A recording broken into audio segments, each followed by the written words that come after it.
Hello, everybody. This is Joseph Hasek, and welcome to the Fired Up Network. Welcome to the flagship show of the Fired Up Network, Fired Up Live. We got an outstanding show for you tonight, a night of exclusives. First of all, good friend Derek Bowles is going to interview Clark Kellogg. Yes, Clark Kellogg. Then the Renaissance Mama, Courtney Riddell, is here. Then an exclusive interview with Digit Murphy, the president of the Metropolitan Riveters of the Premier Hockey Federation. We'll preview the Isabel Cup that happened Sunday between the Toronto Six and Minnesota Whitecaps. And then we got, well, sports fluent and Drew Ebanks on point basketball with NBA jump ball. Talk about the NBA and March Madness. And then to round out the show, grizzled young veteran Marty Roberts will be here to do Leafs Forever, the post game, the Leafs and the Florida Panthers, and talk a little baseball. But as mentioned before, we're going to start the show with exclusive Derek Bowles interviewing Clark Kellogg. Excited that we get a chance to connect. You know, it's such a blessing to have an opportunity to talk to you about obviously a number of topics. As you know, I'm excited that you decided to take your time to be on the Unstoppable Bowls podcast, which I'm extremely excited about. So first, how are you doing, man? How are you doing? Derek, I'm doing well, man. Thankful and blessed. Health is wealth. Feeling good physically, feeling good emotionally and mentally and spiritually. Life is life. There are bumps and detours along the way, but all things considered, man, I am doing really well in the midst of college hoops, which is what I get to do for a living, talk about college basketball. And so we're in the thick of that. But in the context of all things, I'm doing exceedingly well. Well, you look good, right? Thank you. You look good. You look good. And so two things pop out. You know, obviously, you know, you have become one of the most influential persons when it comes to college basketball across the world. Like, people know Clark Kellogg. I mean, and so, you know, a couple of things pop into my mind that I want to talk about. I want to talk a little bit about, you know, this transfer portal and what that means and how that's impacted the game. And then I want to talk about players being able to generate revenue, because there are so many things that's happening. And you remember, I'm a Michigan State guy, so I'm connected to Izzo and Mike Garland and all those guys. So I want to hear your thoughts. Well, first and foremost, anything that empowers student athletes, I'm in favor of. And clearly the transfer portal, the ability to transfer without having to sit out a year, I think by and large is a good thing. Clearly the numbers over the last few years have continued to grow in terms of kids transferring. I don't always agree with the reasons that kids transfer, but the right to transfer is one that they should have, and the right to do so without penalty, at least one time, in terms of sitting out, is, I think, fair and reasonable. And so the craziness of it is that it does allow kids to leave for whatever their reason might be. And it's others, you know, non-student athletes get a chance and can do that. School is too big. The fit is not what they thought.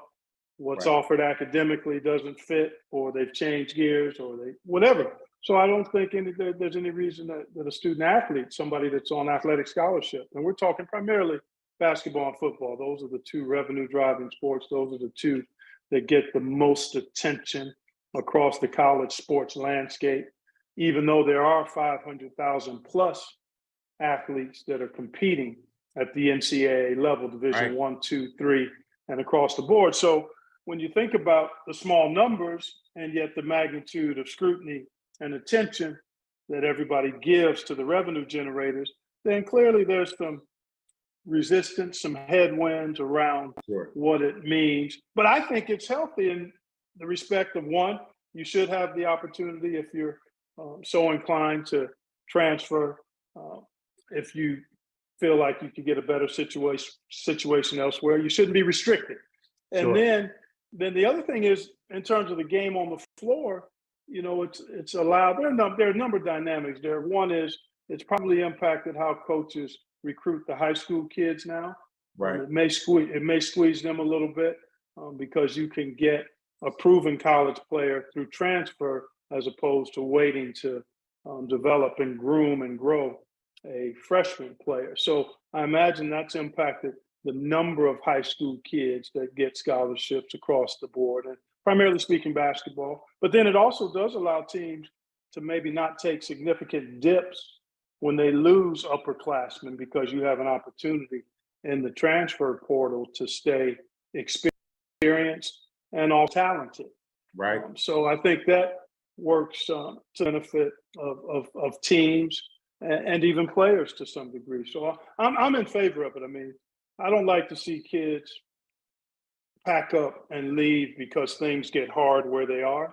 Right. I do think there's some benefit to being able to work through situations, to understand the process of growth, the work required to grow, the adversity that's part of growth. But I also don't want to preclude kids from transferring when a coaching change takes place or the school and situation is not quite what they hoped it would be. Those are Right. reasonable choices, family considerations. But by and large, I'm for the freedom of movement at least one time to be able to transfer without penalty of sitting out. Sure. No, and I think that's important.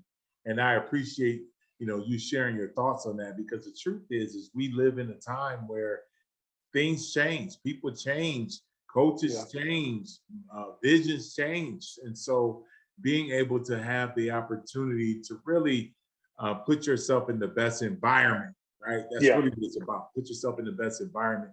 And, I know when you played at Ohio State, there wasn't any ability to generate money with this whole new thing that's been put in place, which is a pretty big deal. And, it's changing how, and I want to say it's changing how people are getting taken from one school and get recruited to another school based on resources. Tell me a little bit about your thoughts on how that is all unfolding and impacting the game.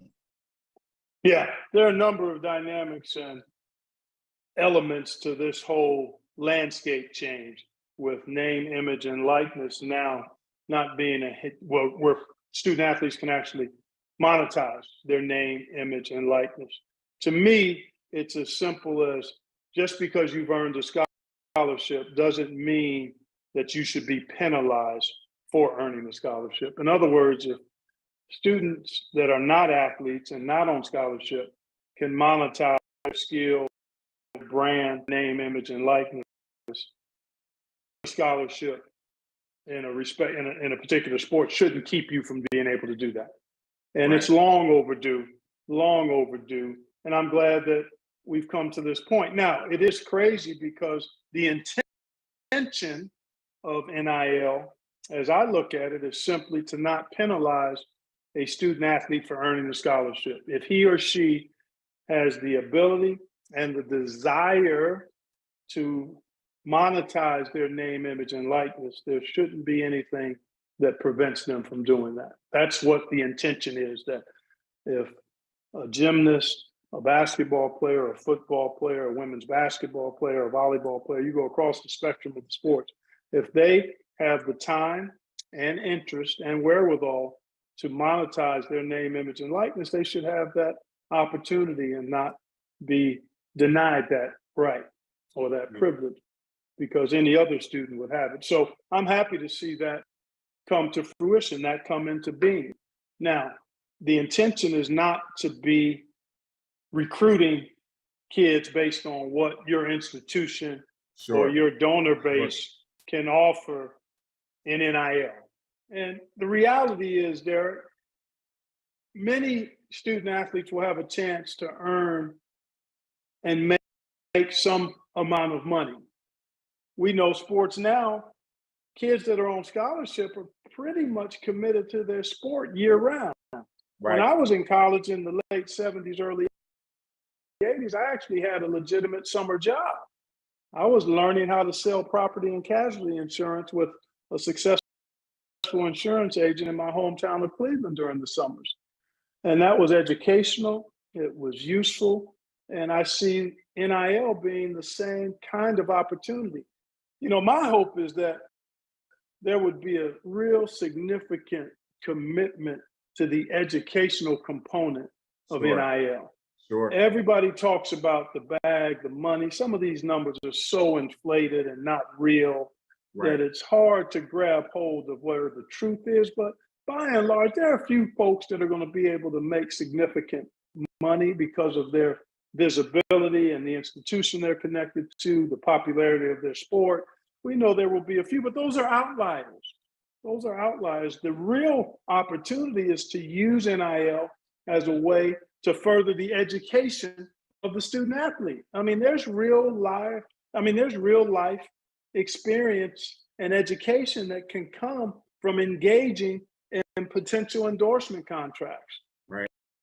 Or negotiating opportunities to hold clinics or make appearances and determine what your market value is based on where you happen to be and how many people you might reach, and leveraging your social media following and platform. Those are all legitimate entrepreneurial pathways that I think could be really kind of neat to see how student athletes would approach. And not all those student athletes that are on scholarship are interested in committing time and energy to taking advantage of this new rule. So I love it. I do. I think the important thing for me is to see the educational component not be lost, to really, really have the institutions, the student athletes, everybody, the different stakeholders really be committed to the educational component as well as the financial opportunity. Absolutely. And I love that, you know, still right now, even in our relationship, the education piece is invaluable because, like you said, getting that exposure, getting an opportunity to be in that environment, getting an opportunity really to get, really get your feet in there, right? You got to do a little bit of work, right? If you want that experience. And no doubt. There's no doubt about it. Yeah, and that's valuable. That's valuable. I mean, that's part of what you go. That's part of what you go to college for, is to expand your horizons, your opportunities, your education, your network of contacts. Those are all educational components. And we often have lost sight of that because of the big business nature, particularly of college basketball and college football. I mean, the numbers are astronomical and they're only getting larger. We're part of it at CBS and Turner because we pay astronomical rights fees for the privilege and right to televise the NCAA Men's Division I Basketball Championship. That is a $1 billion payout on an annual basis, going from probably now until 2032 is the current contract as it stands. It's an unbelievable contract. That's an unbelievable amount of resources that happens, really, because it's what you guys are providing. Everybody wants to see, right? Everybody wants it's a to see special that. property. Yeah, it's a special property because of the 3-week run, the one and done format, the unpredictability of it. It has a special appeal to not only the rabid college basketball fan, but even the casual basketball fan, because there's a connection to alma maters. Whether or not you're a sports fan, if your alma mater ends up making a run in the tournament, then you're pulled in because of the excitement of it all, the human interest stories that are part of it. So there's so many layers that have made it special. But I do like the fact that there's a chance, as this is unfolding, we're in year 2, closing in on year 2 of the legalization of name, image, and likeness being available to student athletes, closing in on year 2. And now if there's a commitment to really keep education central and help these athletes that are interested in engaging in that, then I think it could really be a positive going forward. Absolutely, absolutely. So I have a couple questions that popped into my mind while we're having this discussion, and one of them is a little bit challenging, and I want to hear your thoughts. Obviously, in Memphis, there was an event where 5 officers unfortunately killed a young man, an African-American man. And, you know, when I interviewed Dr. John Carlos, and me and John have a very special relationship, but I'm always trying to do 2 things. One, I want to hear other people's insight and perspectives, and I want to be able to take the content and share it with the people that are watching this show. So I'm open to hear what your thoughts are. I want to hear, you know, give me your insight. First of all, it's heartbreaking every time you see a young person lose their life, regardless of the circumstance. But in this particular case, as it relates to young African-American men, primarily in recent episodes such as this, it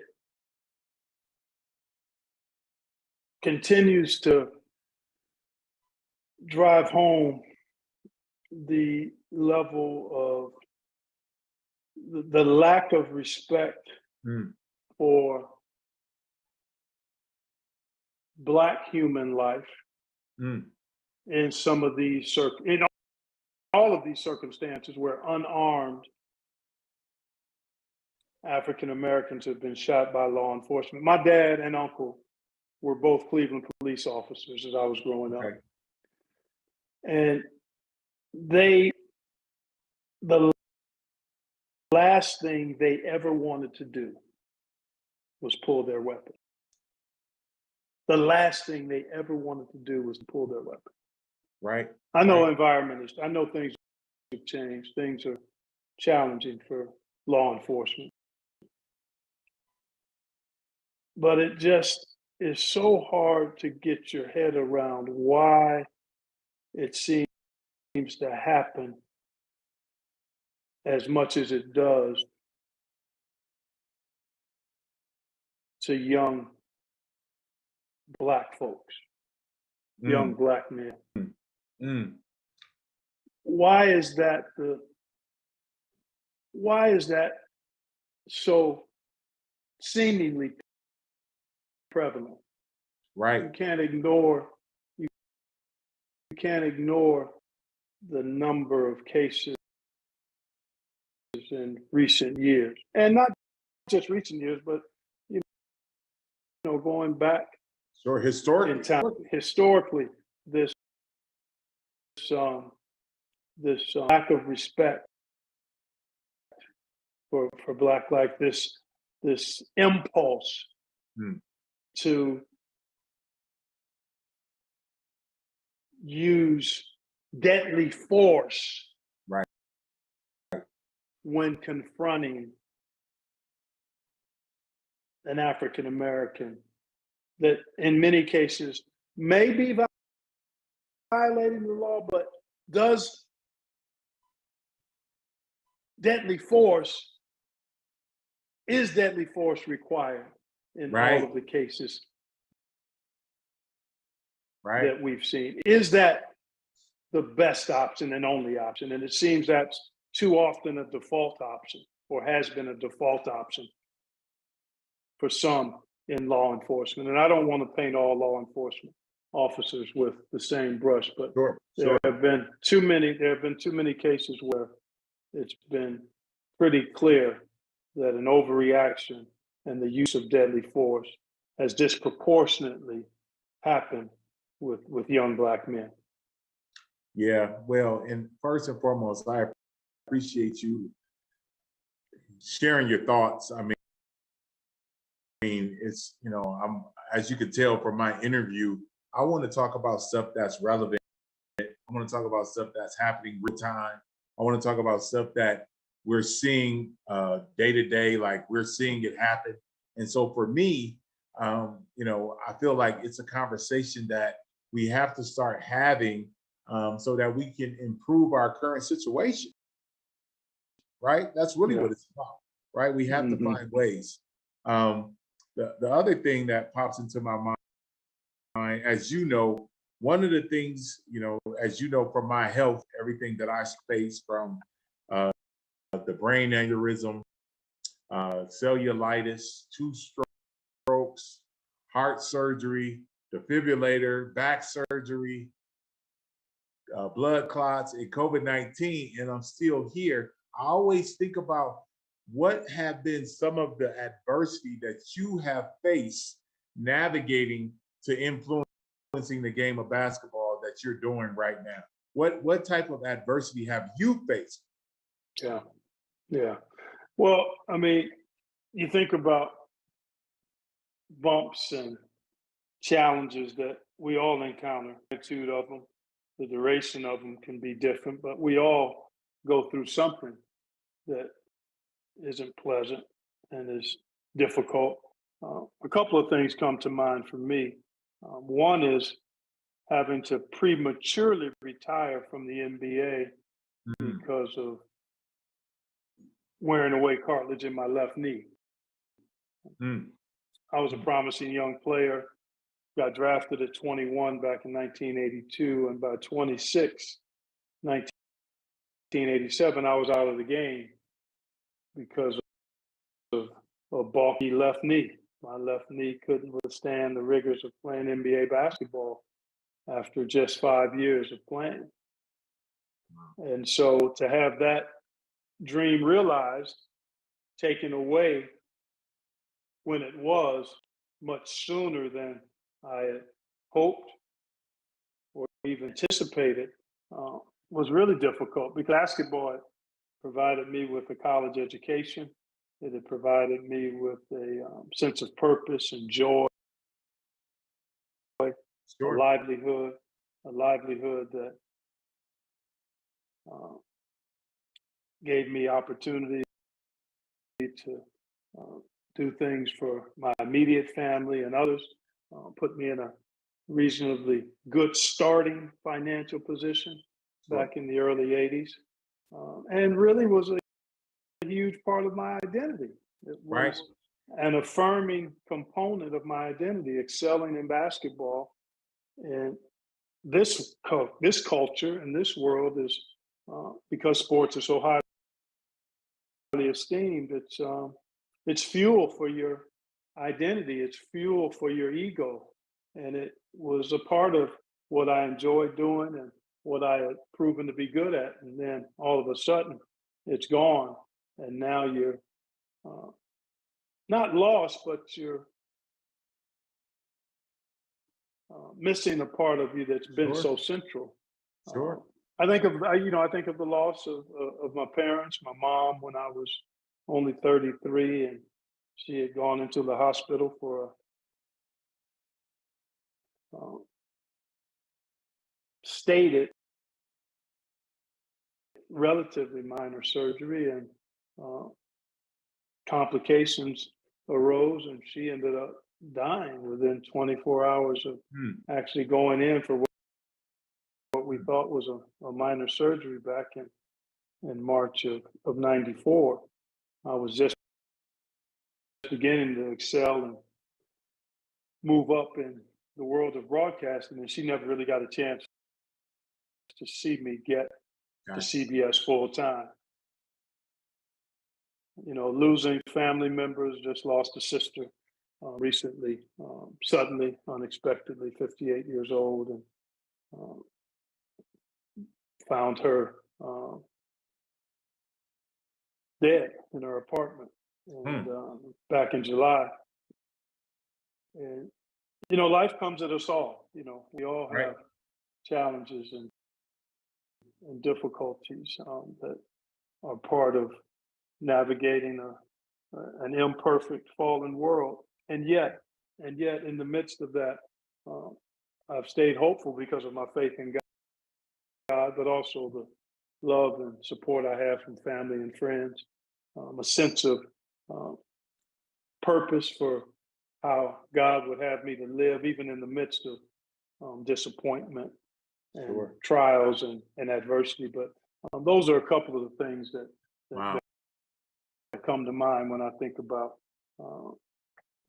working through and overcoming and staying the course in the midst of hard things.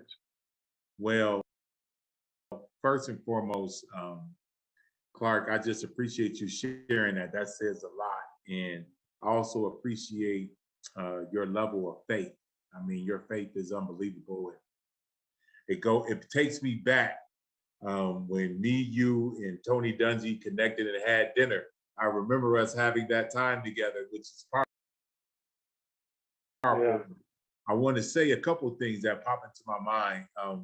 So I'm headed to Phoenix to the Super Bowl. So I'm gonna be on Radio Row. I'm gonna be speaking at a couple of locations and getting a chance to share a little bit of my testimony, because I think sometimes, we have to be able to encourage people, which I think sometimes people, we live in such a world where we're separated, so we don't want to love on people, but encouragement is invaluable. It's invaluable, man. Yeah. And so I just think having the opportunity to share and encourage people and get them to continue to move forward is super important. Now I would say amen and amen and amen. Our stories have great power, and you never know when your story can impact somebody else in a positive way. Absolutely. Absolutely. So I want to talk a little bit about hoops, just for a minute. I don't want to take up too much of your time, but here's the truth. My son, I have a son that's 6'7", sophomore in high school. He's pretty good. Uh-huh. And I'm saying that for a reason, because I really want you to give me your top 4 picks to make a run at winning a title. I'm going to just jump straight to it. Hey, I'm just going to jump straight to it. Because for me, as you know, as you can tell, I love athletics. It's taken me all over the world. It's been influential in my journey. But, now it's time to take what I have experienced and share with my family. And so I want to hear what your thoughts are. And you don't have to tell us who and what, but just give me some ideas. Give me some ideas. Yeah, I'll give you a handful of teams. Obviously, we're moving towards the middle of conference play across the country. And then in a few weeks, we'll be announced. Well, not a few weeks, but, in about 2 months, we'll be announcing the field of 68 on Selection Sunday. Actually, less than 2 months now, because that'll be the second weekend of March. So we're closing in on go time as far as filling out a bracket and having fun watching the stories emerge and the games take place all over the country, culminating with the Final Four in Houston. So we're closing in on that. And so I'm thinking about teams that look like they have a chance to get to Houston. Houston, the Cougars themselves would be in a group of 6 to 10 teams that you feel like may have an opportunity because of their talent.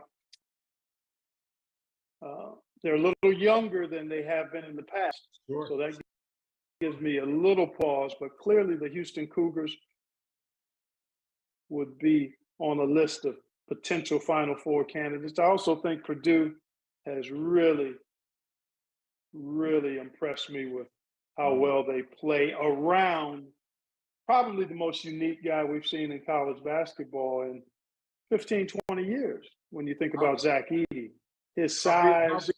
How big is he? He's a legit 7'4".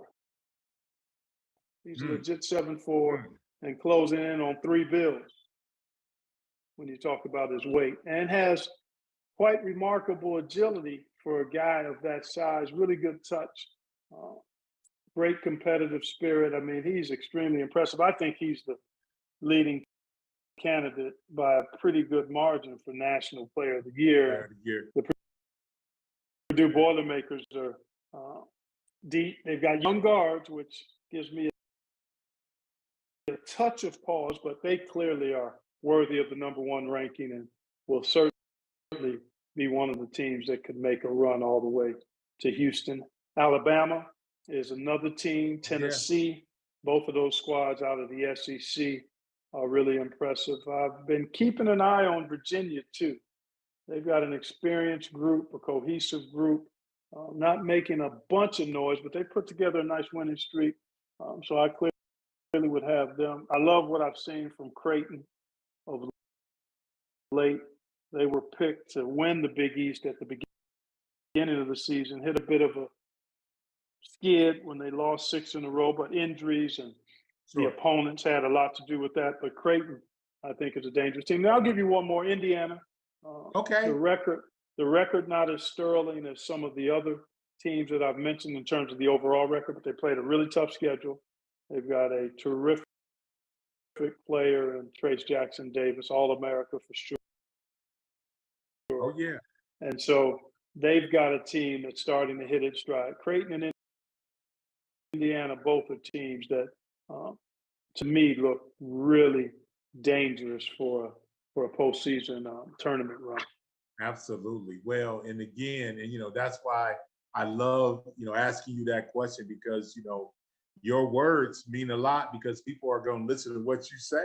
I mean, it's just the truth, because you. No, I've been doing it for a while, Derek. I've been at it for a while, man. I've been in that chair for a long time, bro. And that does add to the credibility when you've got longevity and a history of solid work. And I'm grateful for that. But yeah, I realize that the position that God has put me in there at CBS Absolutely. over the last, 3 decades certainly carries some equity, and I try to make good use of that and be a good steward of it. So this will be my last question for our time together. And again, I'm very thankful, just so you know. I appreciate you taking the time. No, I know you do, and I appreciate having a chance to jump on with you, man. I know you are about uplifting other folks, providing knowledge, and doing that through your podcast and through your own life story. So I appreciate having a chance to join you in that kind of effort. Thank you. And so my last question is, if you had something that you wanted to share, something that you think would help our community be better, I'm gonna give you, 30 seconds to give me your thoughts. Yeah, a couple of things. One would be that we have to all take ownership of our development and growth, from expanding our knowledge, from stewarding what it is that we have to offer to other people. I think we also have to be mindful of our platforms and our opportunities to influence others for good. And we control that to some degree. Circumstances are what they are, but we can't afford to let what we can't do keep us from doing all the things that we can do. We can't let things that may hinder us keep us from doing the things that we can do in uplifting and moving ourselves forward and other people forward. And we do that through the power of our minds, but also the exercise of our actions with an intentionality around uplift. Yeah. Creating opportunities to help people be their best. And we can do that in ways small and large, and we all have a responsibility to be contributing to moving ourselves, our communities, and humanity forward. And, I love that. Yeah, so that's that would be, and that's what I attempt to try to walk out in my own life. I can't do everything, but the things that I can do, I want to try to do those to the glory of God, but to the edification and uplift of others. Yeah. But God, no question. Yeah. And so, Amen. So I just want to say, first and foremost, I just appreciate you. I appreciate you taking the time. I appreciate you sharing your insight and your thoughts. And I'm looking forward to seeing how this 2023, tournament unfolds, and I will be paying attention to everything that you say just because of our relationship. Well, that was Derek Bowles, Unstoppables, with an exclusive interview with Clark Kellogg. Thank you to Derek and Clark for that exclusive interview. You won't find anywhere else but here on the Fired Up Network. Now, I'm going to present to you, like each and every week, part of Fired Up Network is Female Empowerment Movement. And we're going to be joined by Courtney Riddell, the Renaissance Mama. And after, I have a special announcement to make.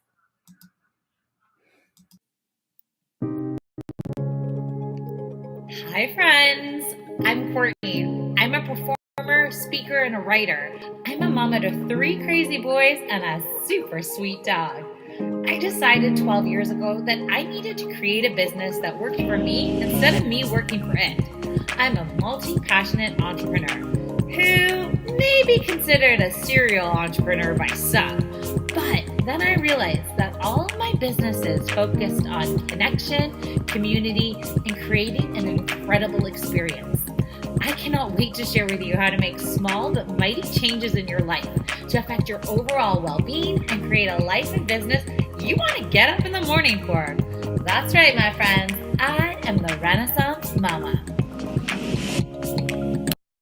Hi friends, it's me, Courtney, the Renaissance Mama, and I want to thank you so much for checking out the show today, taking the time out of your busy schedule to see what's going on with myself. So I thought today I would chat all about this buzzword that, you know me, I don't love buzzwords, but this is a word that I feel has been like following me around since I've had kids, really. So today we're all talking about mom guilt, and not just mom guilt, but mom guilt and entrepreneurial guilt.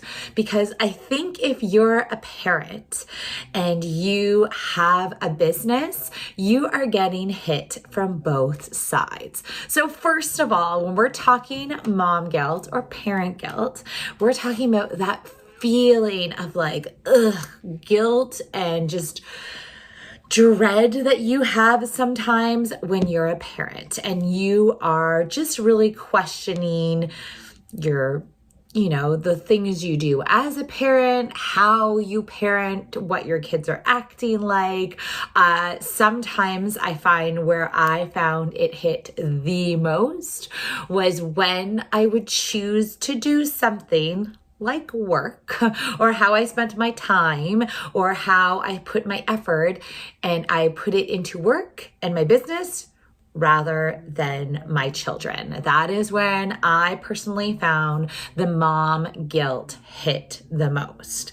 But I also feel if you are an entrepreneur, there's times when spending time with your family and, choosing to make them a priority, I would feel guilt about my business. I would feel like I'm not doing enough. I should be doing this. I should be doing that. Oh, there's a really important email. I just want to send one more.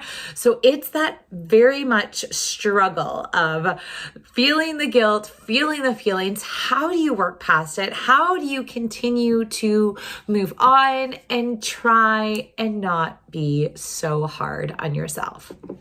So that's what we're chatting about today.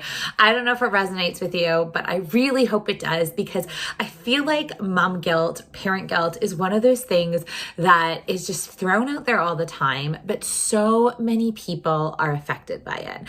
And some of the biggest decisions you may make in your life is because you have that feeling of guilt and you have that feeling of dread. And it's how you work through those decisions and how you decide what is next for you and your family that maybe might change the whole course of your life.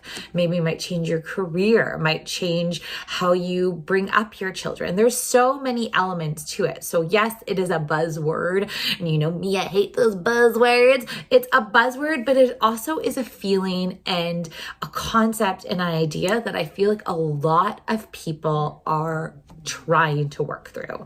I have personally started really looking at myself and all the decisions I've made in the past 13 years since I've had kids, and really where those decisions kind of shaped other things. I stand by my decisions. I feel like that was the best choices for my family at the time. But I'm also now reflecting and thinking, hey, maybe this would have looked differently if I didn't let that mom guilt sit in. All right, so let's just hop right into it. Let's start chatting all about that mom and entrepreneurial guilt that we may feel and how we can push through it, things to think about, things to consider, and really get down to what is going to serve you and what's not. So the first thing I want to chat about when we're talking about this mom guilt and entrepreneurial guilt, and I'm probably going to go back and forth because I feel like they kind of run the same path, but they also run like this parallel path and are almost competing against each other. So the first thing I want you to think of when you get those feelings of just dread and guilt, and you feel like you're not doing things right, you feel like, you know, I've made the wrong choice, or you're questioning your decisions, or you're wondering like, what am I even doing here? Because that happens. That happens as parents all the time. We get into these situations and we're like, oh my gosh, when did I become the parent? When did I have to start making decisions? And you're shaping these little lives. It's all about you. You got a lot of responsibility there. So the first thing I want you to think about when you feel that guilt and that dread and that just like pit in your stomach, I want you to know that it is so common. It is happening. It's going to happen, and then it'll be gone, but it is going to happen. So don't be surprised. I know for so many people, sometimes it just comes out of nowhere and parents are like, wow, what was that? It's almost like a truck hits you and you're like, whoa, what was that feeling? I didn't know what was going to happen. And I will give you a few tips of when this may happen so you can be prepared for it. So new parents, new mothers in particular, are very susceptible to that mom guilt. You all of a sudden have this new tiny human that is totally, your responsibility. It's brand new. You have these crazy emotions and hormones. You're probably on a little bit of sleep. You are, you're just really figuring out this whole new world. And there are going to be moments, a lot of them, that you're like, oh my gosh, I can't do this because of the baby. I have to do this instead. It's that struggle of like what you should be doing with your time. You used to be able to, do a workout or watch a TV show or visit some friends or go to work or social, all those things. Now it's like, no, now it's the baby. And it's really just realizing that like, okay, yes, this baby is the most important thing and you are the one who is taking care of it, but you also have to give yourself some grace. You also have to figure out how you can still be you, still get to do some of those things that you love to do while taking care of this incredible little baby. So know that it's going to happen. Know that is so common. Another time that it always used to pop up for me, especially when my kids were little. When they're smaller, I find that's definitely when the mom guilt like just jabs you like a knife. Like you can feel it all the time. Whenever you wanted to go out, like to have a night out, a nice dinner without kids, or leaving them with a babysitter, always felt like, oh my gosh, I don't know if I can do this. Or if heaven forbid, a night away. Seems so funny now that they're bigger and it's like, oh yeah, no problem. They do their thing. They don't even care. But when they're little, you feel like, oh my gosh, they're going to be so upset that I'm not there. I do the bedtime routine. I do this, I do that. Just know they are going to be okay. They're going to be okay. You're going to come home and they actually will forget about completely that you were away. So do the things that you need to do, but no going away. That's always one of those triggers. I remember for the longest time, and a lot of new parents will totally agree with me, is that it takes a while for you to be able to, like, okay, I trust someone else to look after my baby. I trust that they will be okay. I need to have this time to myself. It takes a while. Trust me, it takes a while, but know that it happens to so many people and it is what it is. So you have to figure out ways for yourself to feel comfortable and for yourself to work through it. Another time that it is so common, and I've had so many chats with parents, moms in particular, it's when you are deciding if you're going to go back to work. So in Canada, we get a year-long maternity. Most of us do. In the States, it's a little bit different. It's a lot less. I've always wondered if that makes it easier or harder. I don't know. I have no idea because I've only experienced the one. But I know this is a very common time when parents and moms hit that mom-parent guilt of like, oh my gosh, I need to go back to work, but I don't know how I'm going to leave my baby. Like they struggle with what that new version's going to look like because they haven't experienced it yet. They don't know, how the baby is going to survive without them. They've been with you the whole time. So it's really just trying to figure out that new routine, that new, way of life. And it might not be what you want, and that's okay too. I mean, I decided that I wanted to be home with my kids for as long as I could. I had that privilege. I had that opportunity. I was able to start businesses and do things on the side. But my main goal was to take care of the kids. And I had always known that was something I wanted to do. I knew when I was really little, my mom worked a lot. She worked full-time hours, plus she had the commute back and forth to work. So I was in daycares at a very young age. My mom didn't get to participate in all of the extra parent things that I have the privilege of doing now. So that was a choice for me. But that is usually a time where parents hit that wall of like, oh my gosh, I'm feeling the mommy guilt. Like I have to work, but I want to be home with my kid, and how that feels. And now I want to flip it on the other side. So common times where you might feel that, I guess it's not a parent guilt, but feel the guilt when you're an entrepreneur. So definitely when you're in the middle of a big project. If you have a new launch or a new service or a new product ready to hit market, that is when I find I'm feeling that entrepreneurial guilt. That's when I'm like, ooh, when I'm at home with my family, or I choose to, go to a hockey game, or I choose to, spend a dinner with some friends. Back in my mind, I'm like, oh my God, I should be doing this, but I should be doing that. My business is still in the middle of something big. So know that's a very popular time to feel that entrepreneurial guilt.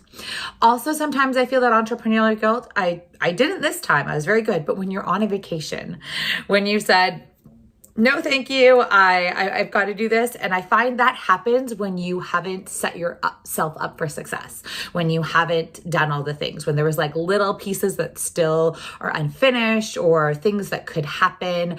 I feel that's when you also could feel very stressed as an entrepreneur, is when you're trying to have a vacation, but you didn't quite do all the things before you left. You kind of like just left it and went on with your day. I recently did an episode of how I like really enjoyed my family vacation. And one of the reasons was the fact that I did the planning ahead of time. I made the time off, an actual time off, and I was able to do that because I prepped and planned ahead. And the last really common time that you may feel either the parent guilt or the entrepreneurial guilt, it is when a big change is going to happen. So if you are talking parenting, anytime you go from having one child to more children, there is this feeling of guilt, like, how am I going to do this? How do I have enough love for all these children? How am I going to share my focus? I feel like I'm barely, surviving with one kid. How am I going to do multiples? Just know that is such a common feeling. Those thoughts go through people's heads, but know that any of those big changes, that's when you are probably going to feel the guilt. I know when we as a family decided we were going to move, so my kids had to leave their school, they had to go to a different town, they had to meet new friends. It was this like, oh, I don't know if I can do that to them. I don't know, if it's fair for them. But at the end of the day, it was also the right choice for our family and what we needed.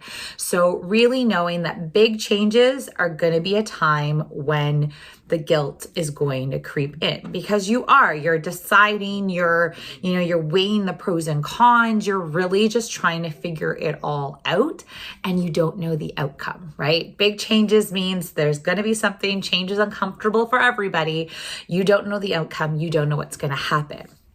As a business, same thing. When there's a big change happening in your business, that's the time you're probably going to feel that entrepreneurial guilt. Like, am I doing the right thing? Am I, keeping right to my mission? Am I serving my customers the way I said I would? Am I selling out? I don't know. You have so many questions, but just know it is so common, that entrepreneurial mom guilt. It's gonna happen.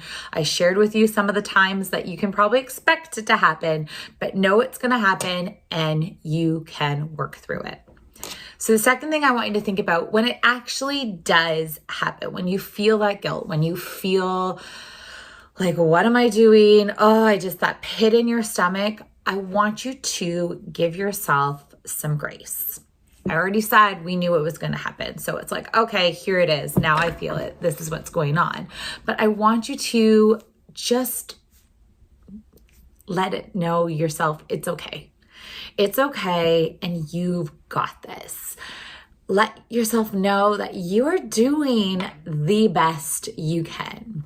When I used to run my mommy baby groups, we always started conversations off. Every group we would sit there and I'd throw out a question.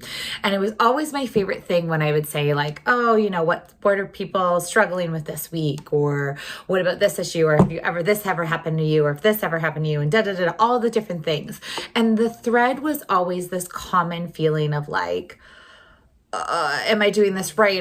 What's happening? How can I, the struggle was always there for so many people. And then the reality was, you are doing the best for your child. I'm not doing the best for your child because I'm not your child. I'll use this example. Parents would always be like, oh, I can't sing. My baby really likes it when we sing this song, but when I sing it, I just sound horrible.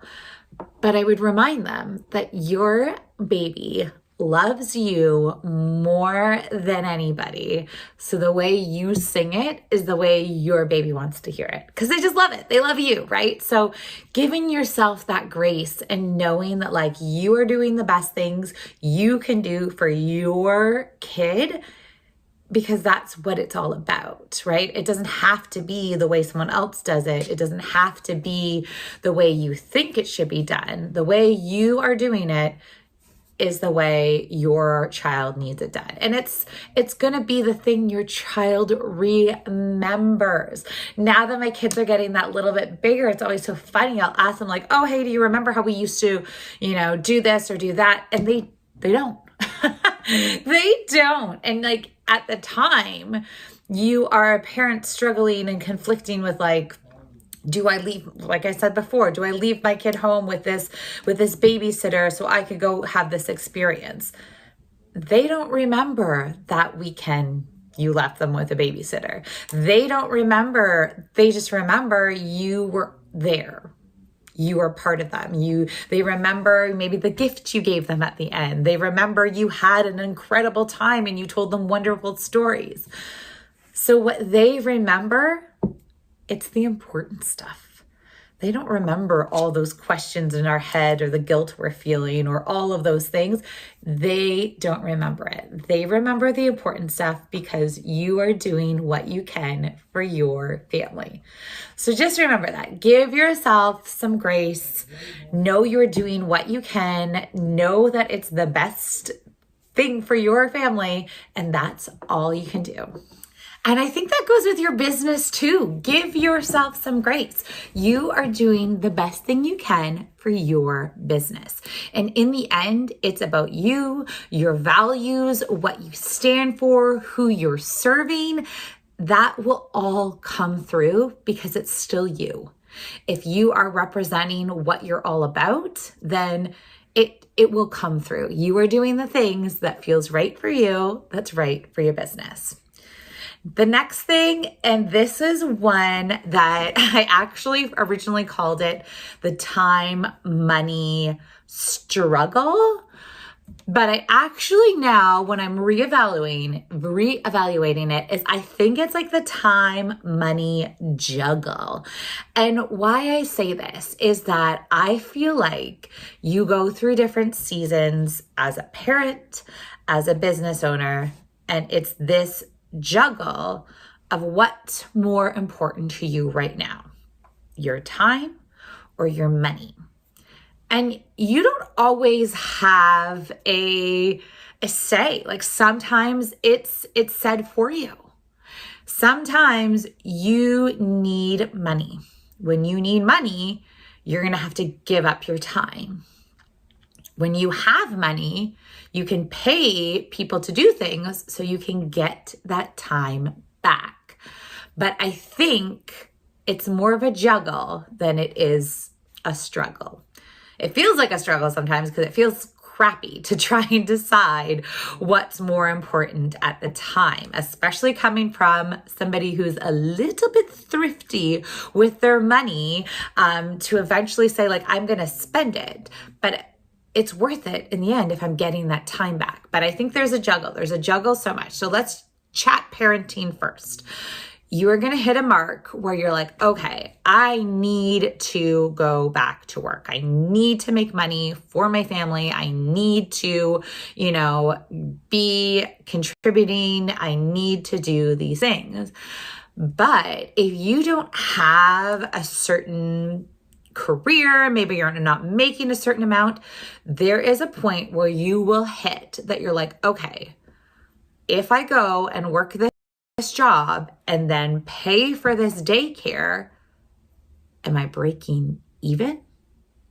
Am I now giving up more of my time to not make money? So there'll be a time where you are going through that. And I 100% hit that mark. And that was when I decided that I am not going back to my 9-to-5 job. I am starting a business. I am putting my family first as a priority.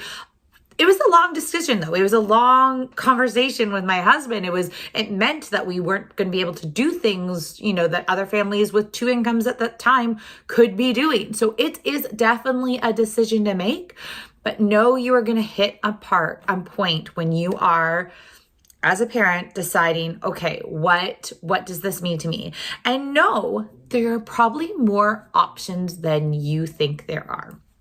Doesn't mean you have to go full-time. Doesn't mean daycare has to be full-time. Maybe you can do part-time. Maybe you can do some at home. Maybe you can do, there are so many options out there now. So take your time, work with your family, work with your people, see what you can possibly do, and know that those options don't have to be forever. I find sometimes parents go into like, okay, now I have to go back to work. I have to go full-time. I'm going to go daycare. They have to go full-time. I have to sign up for this. I have to. You do not have to. Try it out. If it doesn't work for you, that's fine too. But know that juggle back and forth of time versus money is going to be a factor, and it's going to be one of the things that really kind of pushes that mom guilt, because nothing is worse than like going off to work while you're giving a screaming baby to a daycare provider who's also looking like, oh my gosh. But also know that there's good things out of that too. You get to go back to socialization. You get to go back to acting like an adult, and your babe is being taken care of. They're having socialization. They're having experiences. They're growing. There's definitely pros and cons to both, but it comes down to that money versus time struggle or juggle. When it comes to your business, it's that same struggle or juggle. There's moments and seasons of your business that you're like, okay, I don't have a lot of money to put into this, but I want it to work. So I'm going to put in the time. And that's where that time might kind of conflict with your family or your other responsibilities or things like that. So does that time, like, can you find more time in your day? Can you wake up earlier? Can you stay up a little bit later? I know I'm not great after a certain point at night, but I also know when I'm looking at my schedule sometimes, I'm like, man, I've got a launch coming up. I want it to be awesome. I'm going to spend even an extra half an hour sending out emails, or a half an hour creating some more content, or, a little bit at a time can add up really quickly. Same thing in your business. There's going to be times when you're like, okay, I have a little bit extra money now and I want that time back. So I'm going to hire maybe a VA. I'm going to hire someone to create that content. I'm going to hire someone to help me with my launch. Yes, I might be giving them money. Yes, I might be giving them a percentage. Yes, I might be, taking a little bit out of the profits, but it's because you want that time back. So time and money struggle juggle, it's going to happen, and it's going to be one of the reasons that you are going to feel that guilt. But just know it's going to go back and forth. It's going to happen. It's going to happen again, and it's going to continue to happen. So you just have to stop and reevaluate all the time. What is most important right now? The time or the money? What can I do about it? And try those options. And like I said, if it doesn't work, try something else. Next thing I want you to think about when you feel that mom or entrepreneurial guilt is you, at the end of the day, have to set your own rules. You have to do what is best for you. You have to do what's best for your family, and you have to do what's best for your business. So I mentioned before, I have those mommy groups, and definitely every time we'd start those conversations and someone would go, oh, my baby's not sleeping right now, or my baby's not eating. Oh, I did this thing the other night. Oh, I've been giving them a pacifier. Oh, I've been doing this. I've been doing that. And you could tell these women would tell me these stories with this like, oh, I hope she doesn't judge me. I hope these other moms don't judge me. And I would make it so clear that I was like, nope, if that works for you, awesome. That's it. That's all you need to know. If it works for you, perfect. Doesn't matter if the person next to you does something totally different. Doesn't matter that this person is like, oh, I swear by this sleep schedule, it's the only thing you can do. Doesn't matter. If it works for you, that is great. And I think that works for both parenting and for your business, because it's so easy to look at these like parents on social media and you're like, wow, oh my goodness, that mom does it all. Oh, she's got her heels on and her outfit and her house is clean and her kids are happy and they look like they got straight A's. What am I doing over here? Doesn't matter. If what's working for you works for you and your family, that's perfect. So set your own rules, figure it out, set your own boundaries, know what is important to you at the time, and then you can work around it. It doesn't have to be someone else's version of their family or someone else's version of their business. You want to find what works for you and stick to it. I mentioned with that time versus money struggle is that people think like, okay, I have to go back to work full time and I have to do this. You don't. Maybe that's not going to work for you. I know for us for a while, I had a babysitter that would look after the kids like 2 afternoons a week because that's what I needed at the time. I was doing some contract work and I was teaching some things and I was working on some other project and that's all I needed. And it took me a while to find somebody that would work with my schedule. It took me a while to be like, okay, this works for me. Let's do it. I, for a time being, was teaching mommy baby dance classes and my kids would be on me and they'd be dancing around with me. And that's what worked for me. And there were hard days. There was days when my kids were not feeling the greatest or, all those hiccups. I might've been up all night long. And I was just honest to my people. And I was like, listen, this is me. This is not what you're getting. This is what's happening. But it worked for me. It wouldn't work for all people. Some people that doesn't work for, and that's fine too. So you need to figure out what works for you and what works for your family. And that's what I said before, where you can try things. Nothing's set in stone. If you don't love what is happening, take a moment to reevaluate. Take a moment to ask your family, ask your friends, see where you can potentially get that extra help. Maybe there are other options. Maybe you can chat with your boss and say, hey, I'm wondering if I can work maybe a 4-day week. Hey, I'm wondering if I could have, certain days off or certain mornings off, or whatever that schedule may be for you. Have those conversations and try and see what your options are. Try and figure it out so you're not feeling that guilt all the time of oh, I can't, and I'm the worst parent ever because of, no, I don't want you feeling that. I want you to figure out what works for you.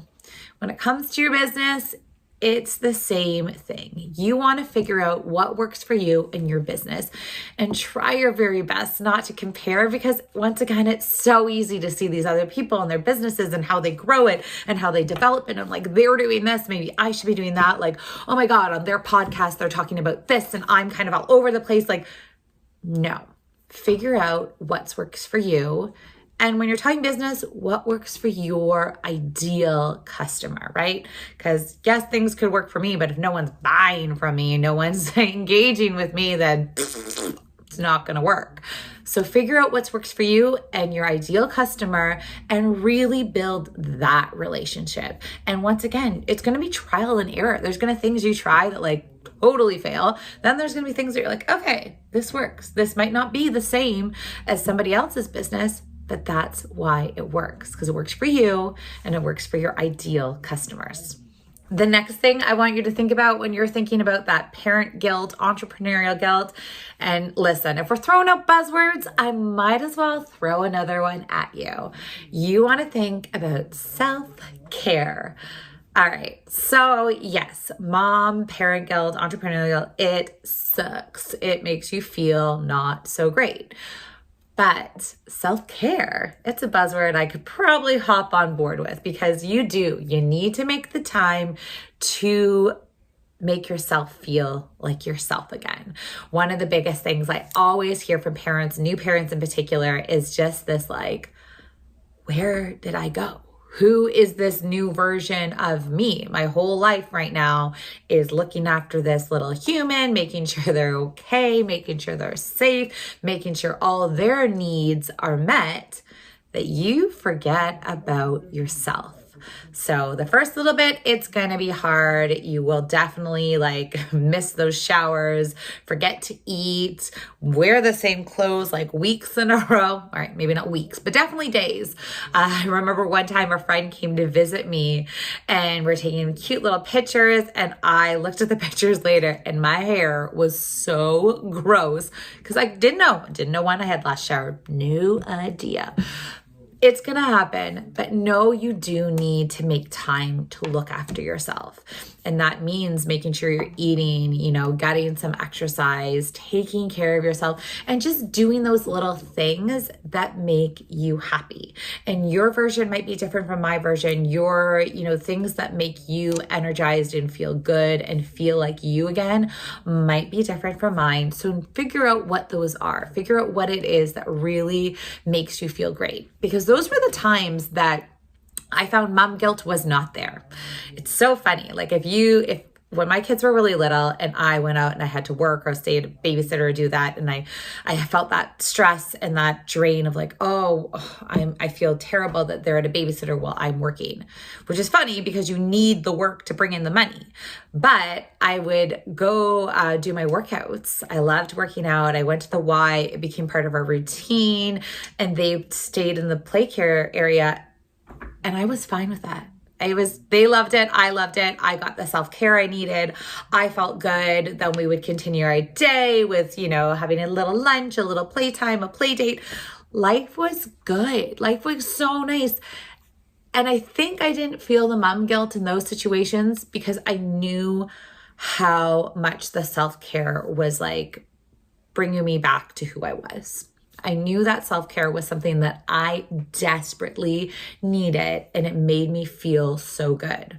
So make sure you're making time for yourself, whatever it is that makes you and feel strong and right and good.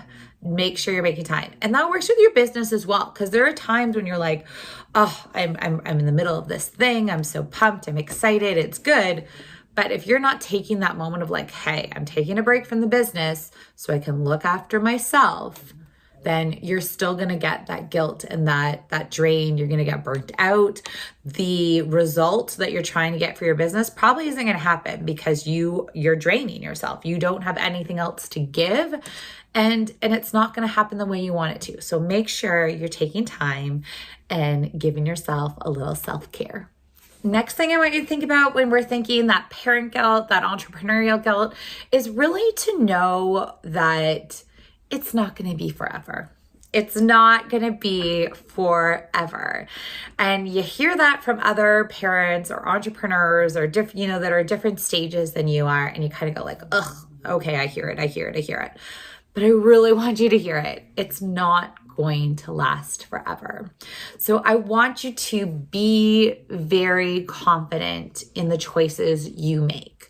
Know your values, know what's important to you, know that it can change, but also know that it's not going to last forever. So that feeling of, that little bit of guilt or stress or, whatever it is, it's going to go away. If you are very clear on what those values are and what your goals are and what you're hoping is going to happen, then I think it's going to pass, and I want it to pass, and know it is going to pass, and work on the strategies of how to best support yourself.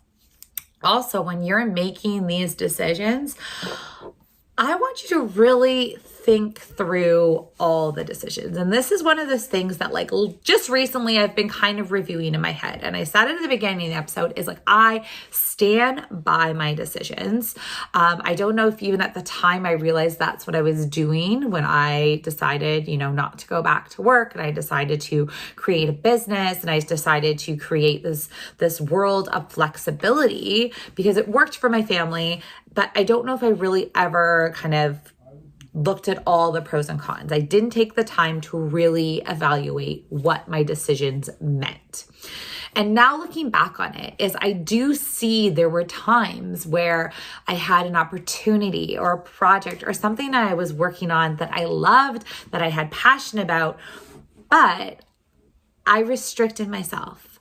I got to a point where the struggle juggle of looking after the kids and performing this, project, or looking after the kids or trying to find a babysitter during the times, it was too hard. It didn't work for our schedule. So I chose to make my family the priority again, which is great. That was my choice.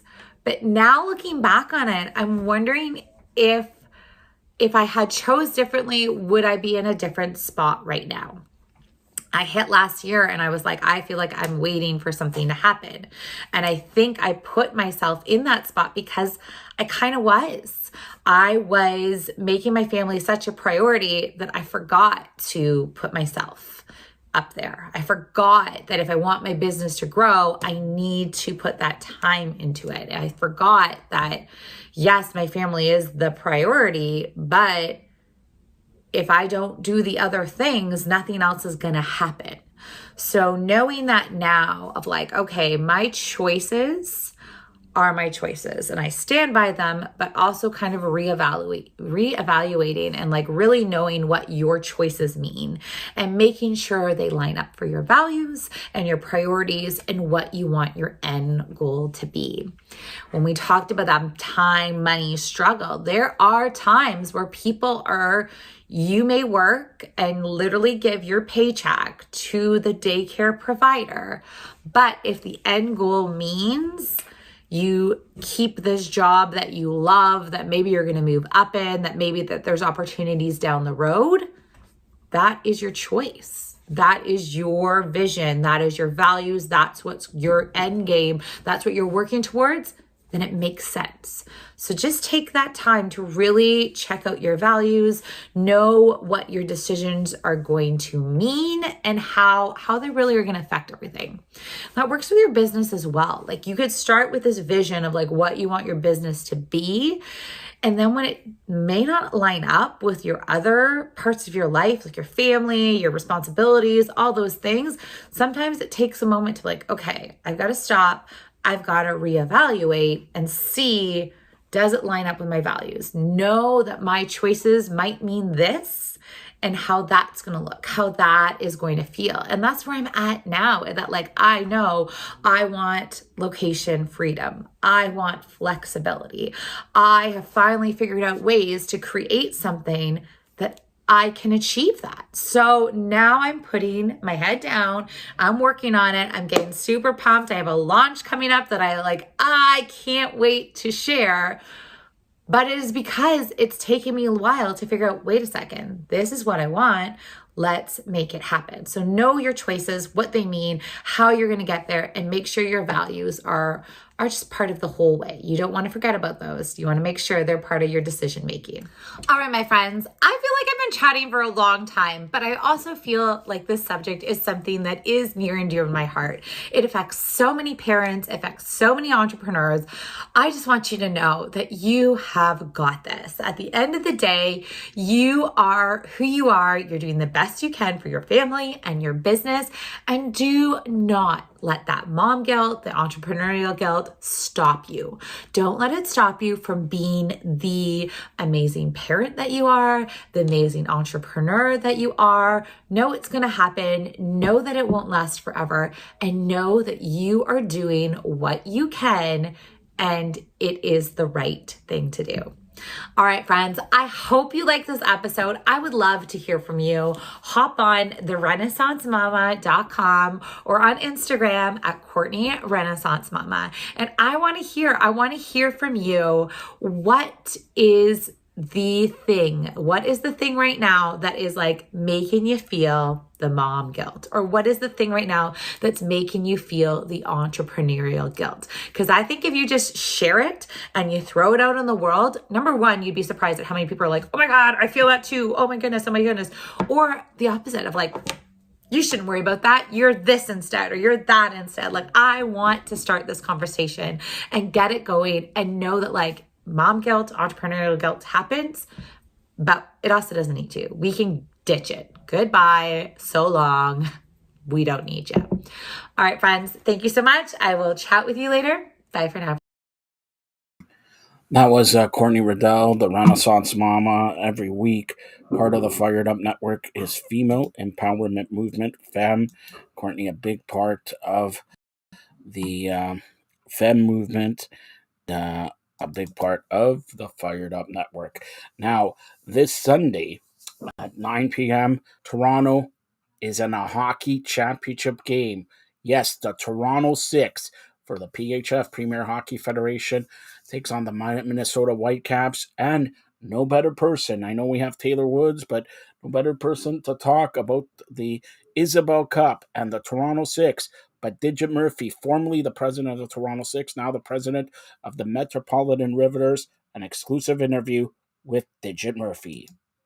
Hey everybody, this is Joseph Pasek, and welcome to the Fired Up Network. Welcome to the flagship show of the Fired Up Network, Fired Up Live, and welcome to PHF Cool Down with the female Don Cherry. I mentioned it several times. She's shaking her head. It's Digit Murphy, now the president of the Metropolitan Riveters, but nobody else better to get than to preview the Isabel Cup of Toronto 6 and Minnesota Whitecaps. By the way, Vancouver has a team called the Vancouver Whitecaps in the MLS. Did you know that? No, right? So, listen, this team, Toronto, is built by you. Players, 95%, 98% played by you. No give you credit when the cup. Chapter 1, the president of the provinces of Canada, the mayor-elect, the mayor of Toronto. But no, honestly, how they didn't have to play Boston, right? They finally got past the hump here. Watching it, I spoke to you minutes after the game. Watching it, what did you feel inside? Honestly, did you get yeah, it's about time? I'm like, well, thanks, Joe, for reminding me of the 2 years of COVID that I went up there and had some fun building the Toronto Six and actually convincing very many people that women's professional hockey was back and that Canada was the place to have it. Kudos to JoJo and John Boynton for convincing, the crazy lady Digit Murphy to go up there and go put my crash helmet on through the PWHPA days and trying to convince people, which was kind of crazy at the time, right? We were trying to convince people that we should have a pro hockey team in Canada. I mean, the crazy part was a little bit with COVID, but it was so magical to go up there and build the franchise and to be able to get our former Chinese players that played on the CWHL with us, Shai D'Arcangelo, Emma Woods, Taylor Woods, Emma Greco, Kristen Barbera, Barbara, who was part of it, and then just those women have persevered. And Lane Chuli, how can I forget my goalie, the goalie of the game?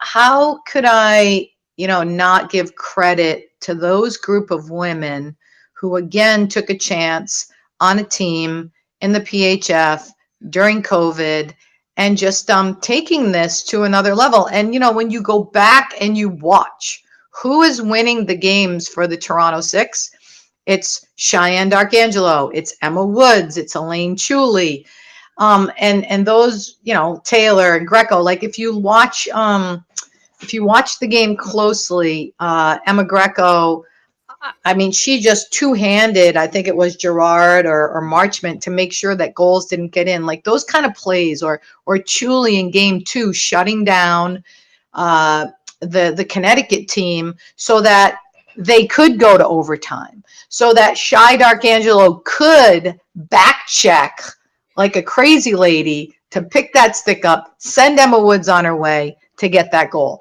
And those are the things that people need to realize. Now, it is what it is. Like I moved to the Ribs. It's great. Our franchise is thriving. We didn't make playoffs this year, but it was a rebuild. It was a rebrand, and that's where BTM needed me. But to go back, the Toronto Six has been like literally like our baby that we started back 3 years ago, and it's so nice to be able to watch those players be able to go play finally in an Isabel Cup final game, right? I mean, I thought we should have won it in the first year, and had COVID not shut us down, we are on track, I thought, to win it. Yeah. And then last year was what it was with the COVID season yet again, kind of biting us. So this year, with full on throttle, with the addition of, people like Brittany Howard and people like Daryl Watts, and the Czech players, the Ovas, all the Ovas that we got, right, with Toronto. It's nice to see them all coming together, and it warms my heart. And congratulations to Angela James and Sammy Jo Small and everyone else that kind of picked up the ball, and now they're primed to do it. Can't wait. So That was a long answer to a short question. No, don't worry. Before we talk about the cup, Isabel Cup, now let me the goalie, player of the game, truly player of the game for game 3. So critical there. Cheyenne Darkangelo is the captain. Woods, Emma, and Taylor are the assistant captains. That's what you built. That no, you didn't say it, so I have to say it. Those are the foundation of the players. If you're gonna equate it to, let's say, Maple Leaf hockey, Austin Matthews, Mitch Marner, Nylander, Tavares, and all that, that's the core group. You throw in a little, get new players all the time, and you brought Kava over. I believe you brought Kava over. Yeah, Kava. Oh, Kava. Miss her too. Yeah, Kava, Good and kids. I think she was the leading goal scorer for the Toronto Six this year and all that. So Yep. again, all your hands are in this, and when they win, because they will win. And look, Finally. for 3 years, I've been saying, eventually I get something right? So they will win. And you talk about the COVID year, okay? Coming and starting a new team, a professional hockey team. I know, listen to this. I'm going to say this. Everybody should be watching TSN 5, Sunday, 9 p.m., the Isabel Cup, the Toronto Six, and the Minnesota Whitecaps, because you're going to witness history in the making.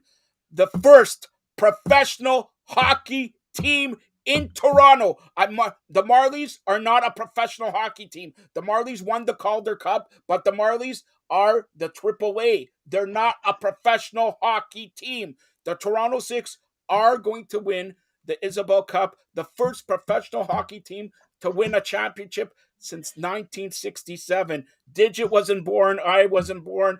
I was born. No, I was born. I just gave you a compliment. Come on. I don't care. I want to tell everyone that I'm old and proud of it, and more women need to do that. But go ahead, keep going, Joe.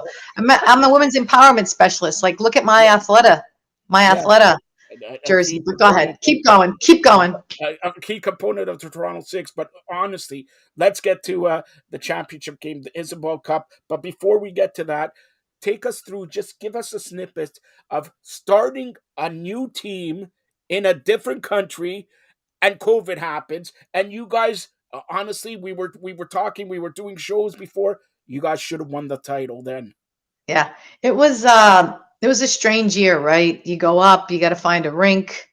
Hats off to Mandy Cronin for being some boots on the ground in Toronto at the time, and scouting out, doing some groundwork for us. We got a locker room. Hats off to Canlan, like Canlan Sports and York University, like really worked hard to get us, opportunity. And once you get opportunity, Joe, the sky's the limit, right? Because if people want to embrace you, if people want you there, that's the first hurdle. So we reached out to people like Canlan Ice that wanted us there. That was the first, hurdle that we crossed.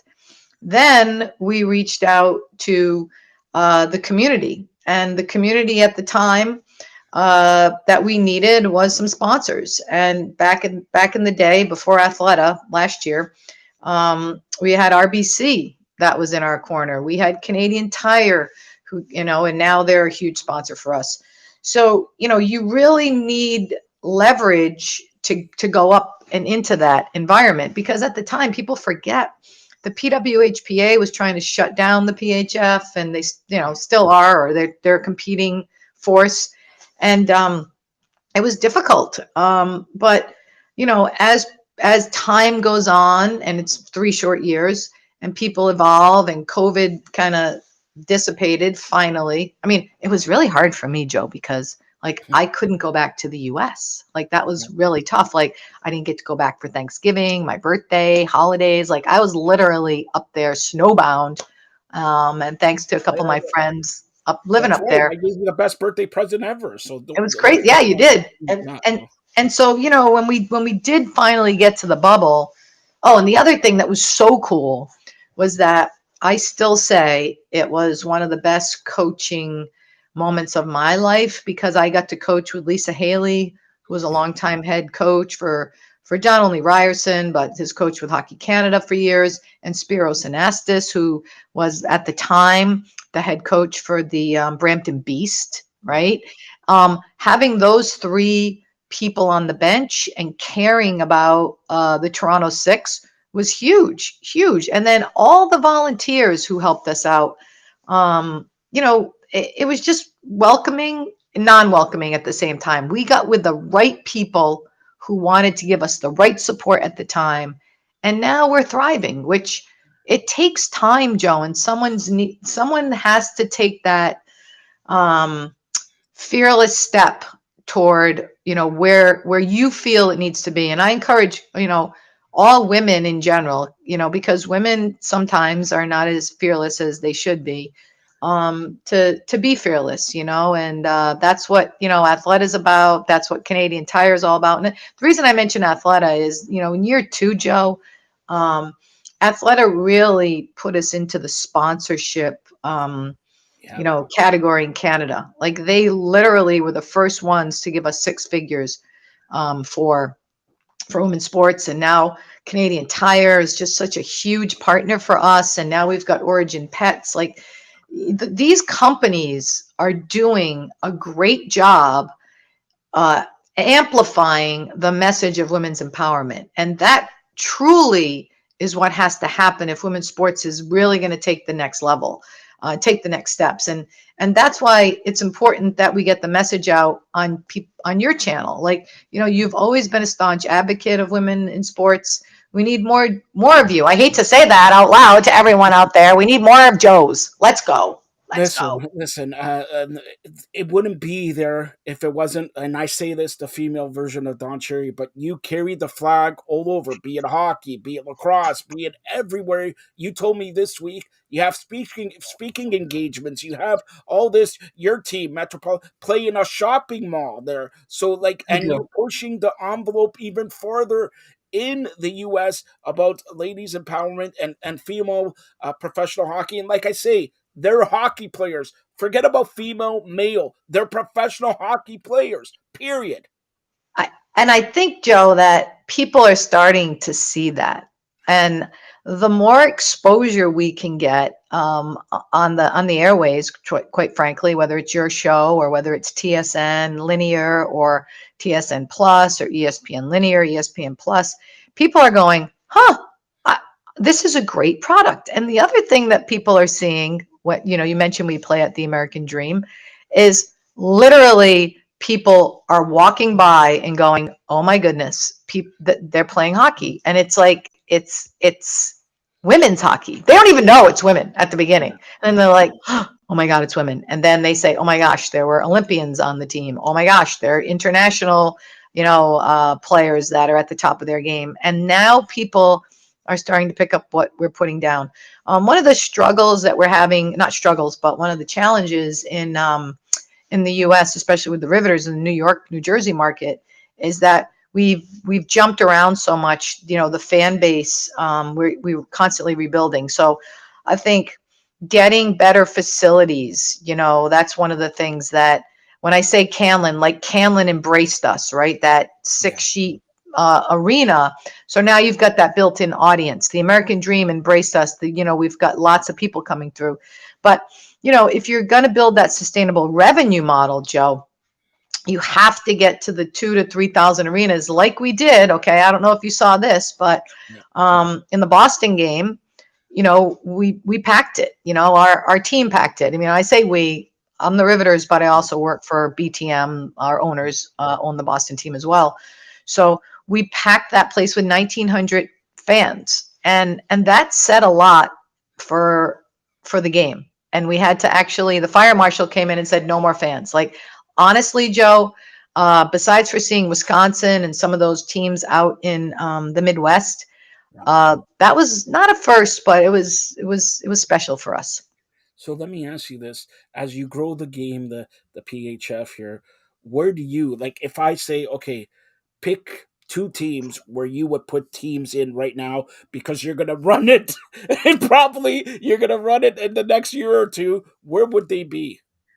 I mean, I think that obviously Canada, like we always say, is hockey. So, somewhere out west in Canada, whether like you said, Calgary or I don't know, Vancouver. Saskatchewan. I'm not really sure, like out in that kind of area.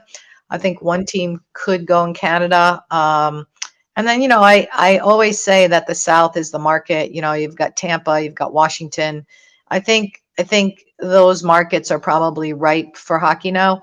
But you can't say enough, Joe, about building the business model around this.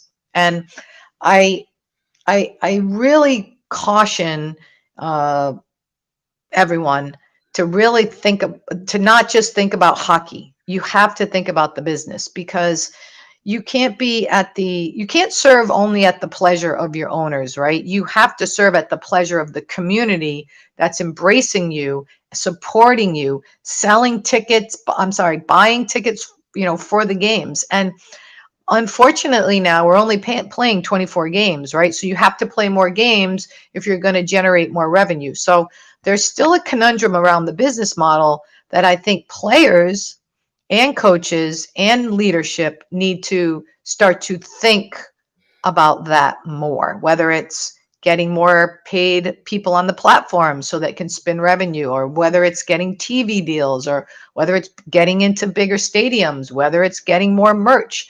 I think we're going to really do ourselves a disservice, like the CWHL did, and go belly up if we do not pay attention to the business model. We can't just demand more as players and as coaches for the game without demanding more of ourselves to preach revenue.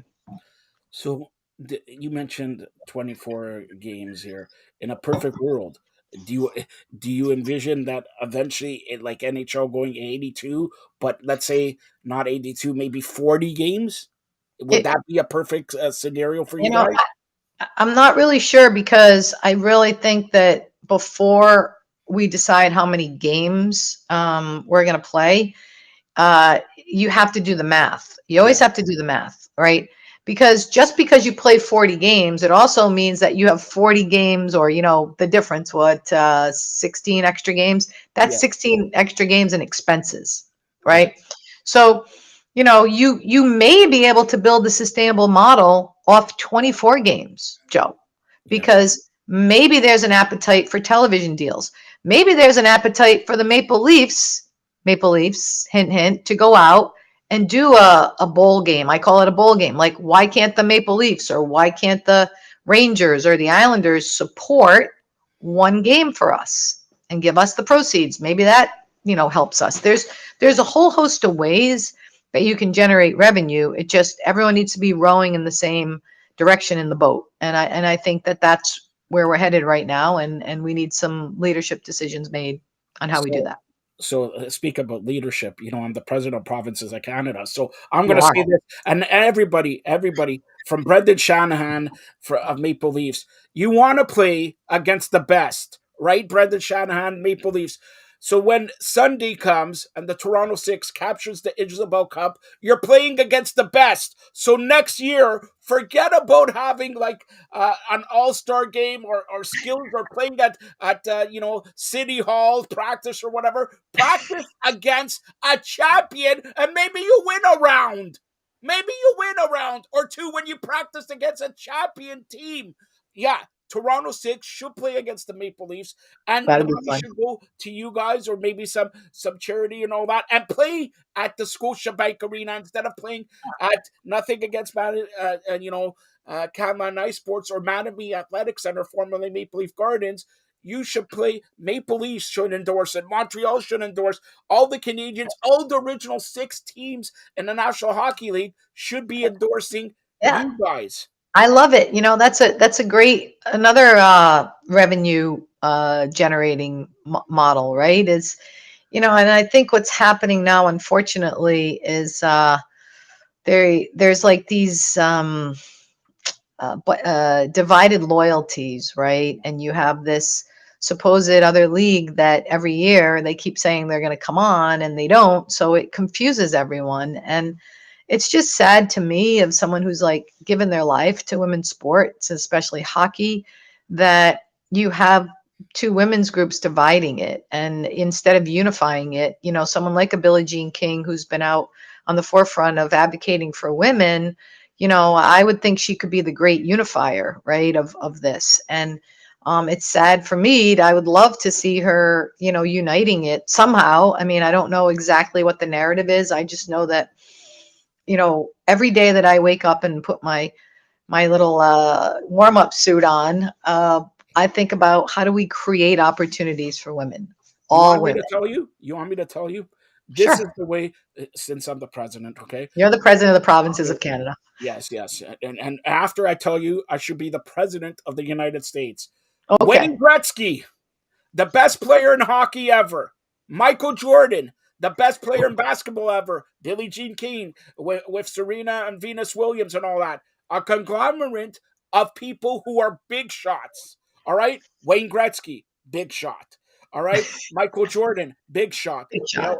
Almost have as much money as me. So, like, these guys should come together in every organization. Okay? Wayne Gretzky knows what? Hockey.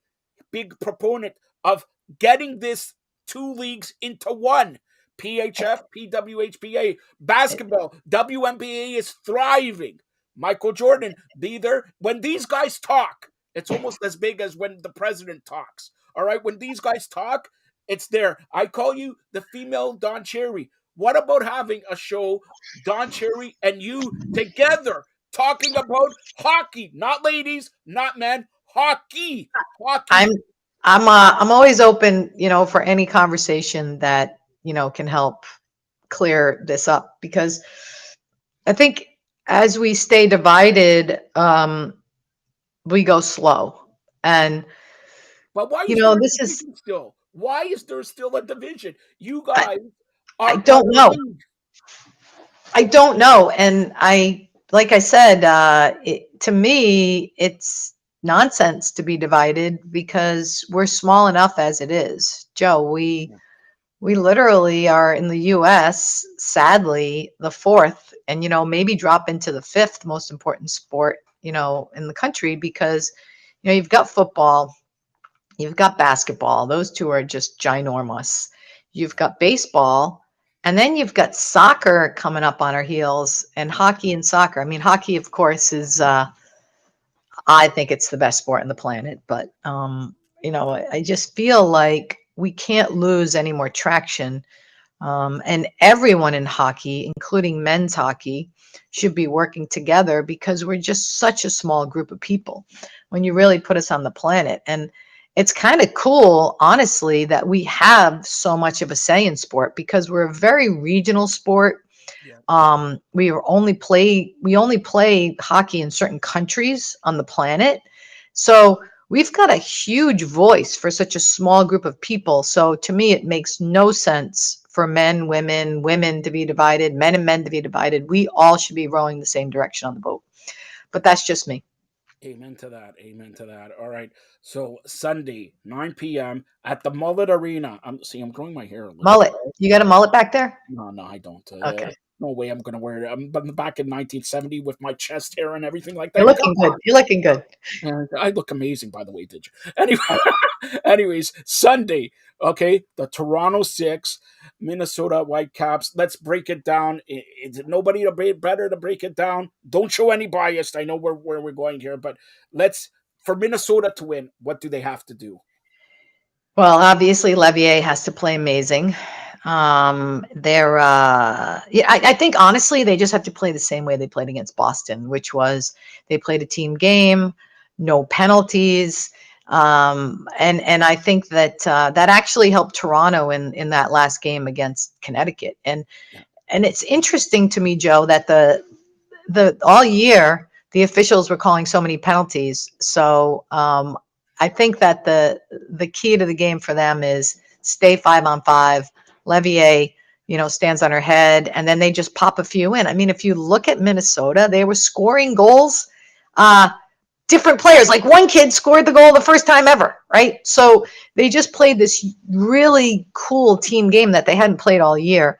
And I will say, who knows? Maybe Rhonda and Amber finally kicked in that women's empowerment thing and got them rocking and rolling, all the women. And then for the Toronto Six, we're going to ask me that. Yeah. I think you're going to ask me that next. The Toronto Six, obviously, Chuli's got to be the backstopper that she's always been. She's got to make that first save.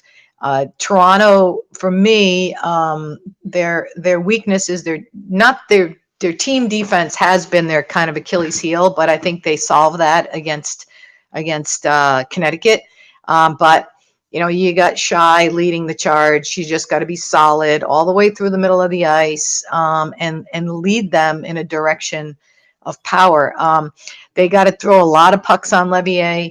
They got to keep their power play going, and they're going to need goal production from Kava and Brittany Howard. So I think Shy, Woodsy, those guys are going to do what they do. But Kava and Brittany Howard, their goal production is going to decide it for the Toronto Six. All right, so give me a score. 4-2 Toronto. See, this is why she's on here. And by the way, since you know who I am, the president, I will declare Tuesday or Wednesday, Toronto 6 Day in Toronto. Yes, there's going to be a parade, and yes, I don't care. There's no mayor in Toronto no more. Okay, there's no mayor. I declare everything here. So you see here, this is the key. The key to the city will be given to the lady who scores the game-winning goal at the Isabel Cup.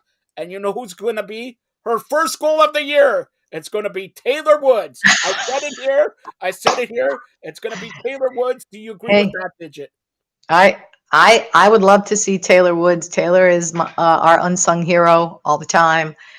She's just constantly steady in the back there, and just a great human, and the strong woman of Canada too. So how cool would that be? All right, Digit. Let's close it out with now. Sort of after Sunday, the season's over, but people don't know. It still continues. Tell them what you have planned. For the season's over, but it's not over. Well, I mean, at the end of the year, obviously what we try to do is continue to keep the lights on in the PHF. For the Riveters, for example, like we'll be out in the community doing I call it carnival barking. I'm the carnival barker of the US, and we'll be in farmers markets across New Jersey. We'll be making appearances, Girl Scout troops, whatever we can do to be hockey ambassadors, because without the lights being on, you don't have content, you don't have people paying attention to you, and we're not in a position like the guys are to just shut it down. So that's number one. Number two, we'll obviously be retooling. We've got $1.5 million salary cap. So our coaches already are busy recruiting players, talking about players. You'll start to see the shell game shuffle happen, because these are one-year contractors. You might see people jumping from team to team now that we have such a huge salary cap. So the beat goes on, and as we continue to evolve as a professional sport and get more respect for professional women's sports, we just keep going, and it's just the next phase, and it's exciting. So should I talk to Lorne Michaels or my good Jewish friend Adam Sandler to get you on Saturday Night Live? Oh, whatever you need. I'll do whatever it takes to get women's sports on the map. Not anything, but most things. And when you were the president and the coach of the Toronto Six, you had the ladies playing songs. I think it was Taylor Swift and all that. Yeah, we were dancing. I was a dancing coach. So now on Sunday you're gonna be dancing when they play Queen. We are the champion for the Toronto Six, the first professional hockey team since 1967, when Digit was 3 years old. All right, since 1967, and I urge everybody. Honestly, it's hockey, ladies, men. It's hockey. All right, it's hockey. Urge everybody. Which this TSN 5 Sunday 9 p.m. Minnesota. Toronto 6. Digit, tell everybody how they could get a hold of you. Oh, get a hold of me. Just look me up, but at Digit Murphy on Instagram, on Twitter, and just 401-339-1219. Call me. I don't even care. I'll pick up. She doesn't give her. I'm your agent. You shouldn't do that. All right. You shouldn't. You know, you never I know can what- always change my number. Yeah, Or change your block. number. I'm a good at blocker. We can block. All right. And Digit, you're more than welcome here on the Fired Up Network anytime during the off season, during the season. Again, the female version of Don Cherry, and she says 4-2. The Ticks are going to be. We are the champions. Thanks a lot, Digit. Oh. That was an exclusive interview with Digit Murphy, the president of the Metropolitan Rivers, previewing the Premier Hockey Federation's Isabel Cup this Sunday, 9 p.m. at the Mullet Arena between the Toronto Six and Minnesota Whitecaps. Here is NBA jump ball with Drew Ebanks and Captain Canada, Drew Ebanks, and sports fluent Anthony Kay. Hey everybody, this is Joseph Hasek, and welcome to the Fired Up Network. Welcome to the flagship show of the Fired Up Network, and welcome to NBA Jump Ball with Captain Canada, Drew Ebanks of OnPointBasketball.com, and Sports Fluent Anthony Kay. We're going to get you more Sports Fluent. All right, we're going to talk about NCAA tournament later because Anthony Kay's bracket is done. It was done after the first game. And Drew Ebanks smiling because his bracket is done. Only me, the president of the province of Canada, has a bracket still left. But before we get that, last night, let's go to Scotiabank Arena. Last night, the Raptors playing against, should I say, Indiana's the new captain team Canada there. And they show the Raptors that, who did the Raptors pick in the first round? They could have picked Myanmar. They could have picked everybody, but whatever. Yet again, ho-hum, the Raptors could finish between 13th and 23rd overall here. Drew, what did you think of last night's game and the Raptors overall? 10 games left in the season. Well, it was tough. I mean, obviously the Raptors were missing, some players in that game, and that's going to always be tough when certain guys are out. Gary Trent, big time player, obviously Scotty, Precious. You got to go into this part of the season if you're trying to make the playoffs. You're trying to at least make a good play-in position. You got to have all your guns with you, and unfortunately, they didn't have that. And hey, an historic night for Canada as well. First time in NBA history, 3 Canadians started in the starting lineup for a team. I know all these guys personally. What a moment for Canadian basketball. I think the story of even O'Shea Brissett, and we had him here for the Raptors, for a while, and he was just a guy that put in work, and he continues to do that. Very professional in attitude. And I just think back to interviewing him when he was at before he left to go to the States, and after when he was at Finley Prep, and I just saw something in O'Shea. It was just such a maturity level for a young player. And to see him carving out a role in the NBA, it's not easy. A lot of guys going into the NBA think they're going to, be that superstar, all state player they were in high school, all conference player they were in college. It doesn't happen that way. You have to find a niche in the NBA, and you have to find a role if you're not a star. And he's done a great job. And then you look at Andrew Nemhard, and I've said this in the years past, that Andrew Nemhard was the best passer in the world outside the NBA. And I had no doubt about that. Just a guy who can find guys, make plays for others, and you can see his emergence. And I really was shocked. I thought the NBA GMs actually did their homework, but a lot of times I can see they sleep on players. And call me a homer, but I already predicted Andrew Nemhard would be a great player in the NBA. He's not a great player yet, but he's a pretty darn good player for a young guy.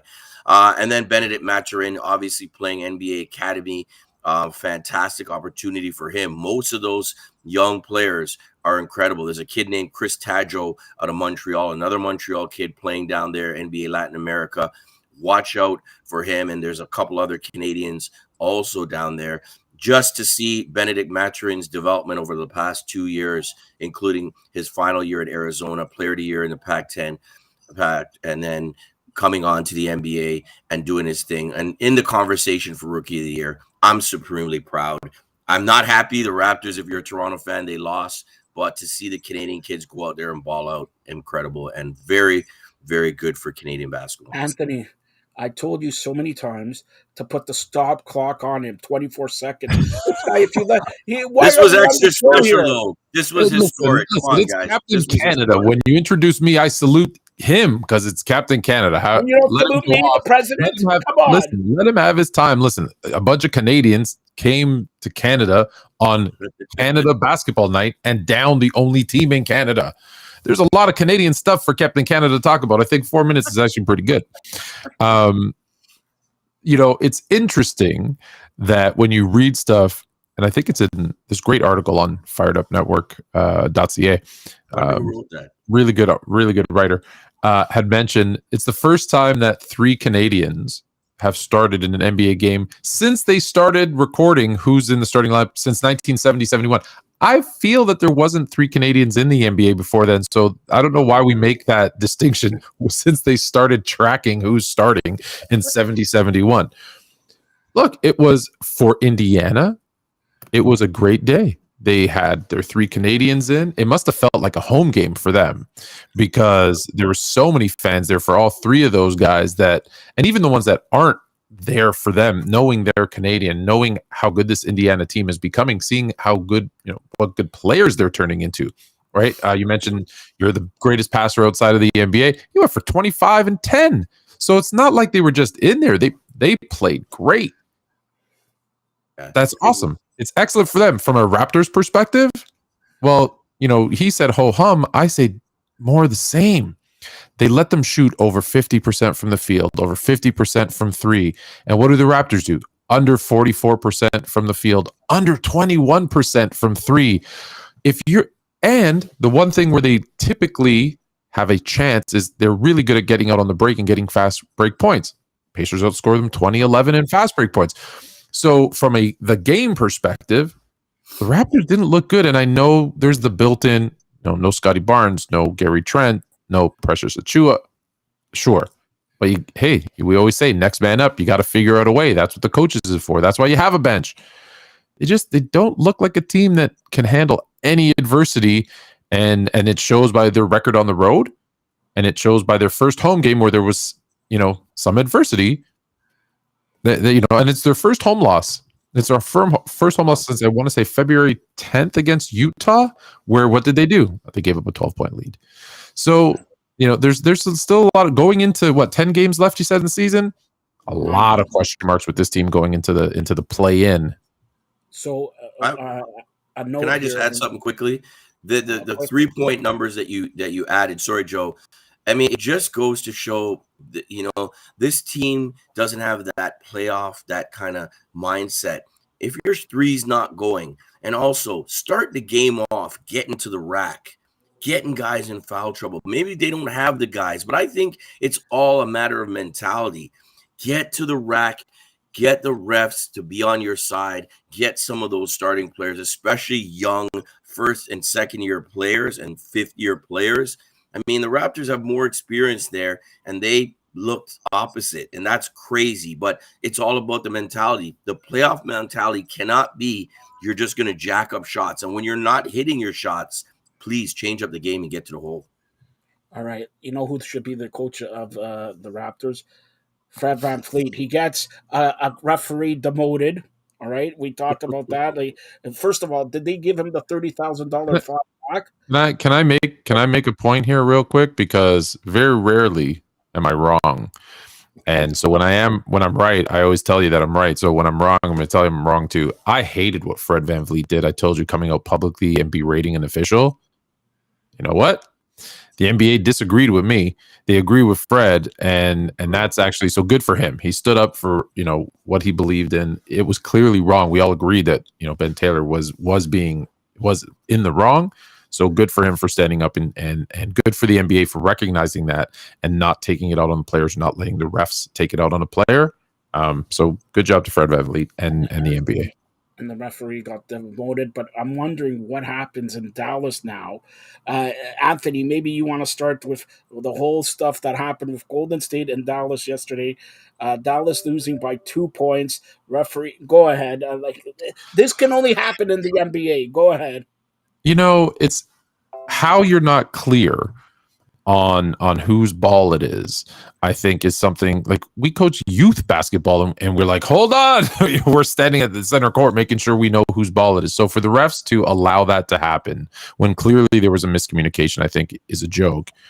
At the same time, does a bucket in what was it, the second quarter change the outcome of the game? Because now you've got Mark Cuban who wants to who's filing an appeal against the outcome of that game because they lost by 2, and that obviously gave them 2 points. I don't know how you make that mistake, how you let that happen. It's embarrassing to a league that has already had a lot of issues with refs and bad calls and some of those things that they were doing. It's just another one. It's just another, and it's just going to go away. That's the problem. Nothing's going to happen with it. It's just another in a laundry list of things like this that happen. It's human error. It's a mistake. I don't think there's any conspiracy there. So I don't like it. I don't like it at all. Drew? Man, what do you say? Gotta be I'll careful. give you 4 minutes. I'll give you 4 minutes. No, I don't think there's much to add there. I mean, refereeing in the NBA, it is what it is. I think, with Anthony talking about Freddie, it's tough when you come out and you say things like that. What you do is you make yourself a target. And maybe he got demoted. Maybe the NBA, yes, they sided. But I'll tell you, that guy's not going to forget going forward. And other refs, it's a fraternity. Do you know what I mean? Like, if you're going to attack one ref, don't you think the other refs are going to kind of be like, hey, we got to stick up for our boys here because, we can't have players calling out and then you have coaches calling out and, Monty going off. And it's weird because these guys know they can get fined. And for some reason, it's like a copycat situation. All of a sudden, like nobody's saying anything about the refs. All of a sudden this week, everybody's talking about the refs. So playoff time is coming, play-in time is coming. Teams are trying to jockey for those positions.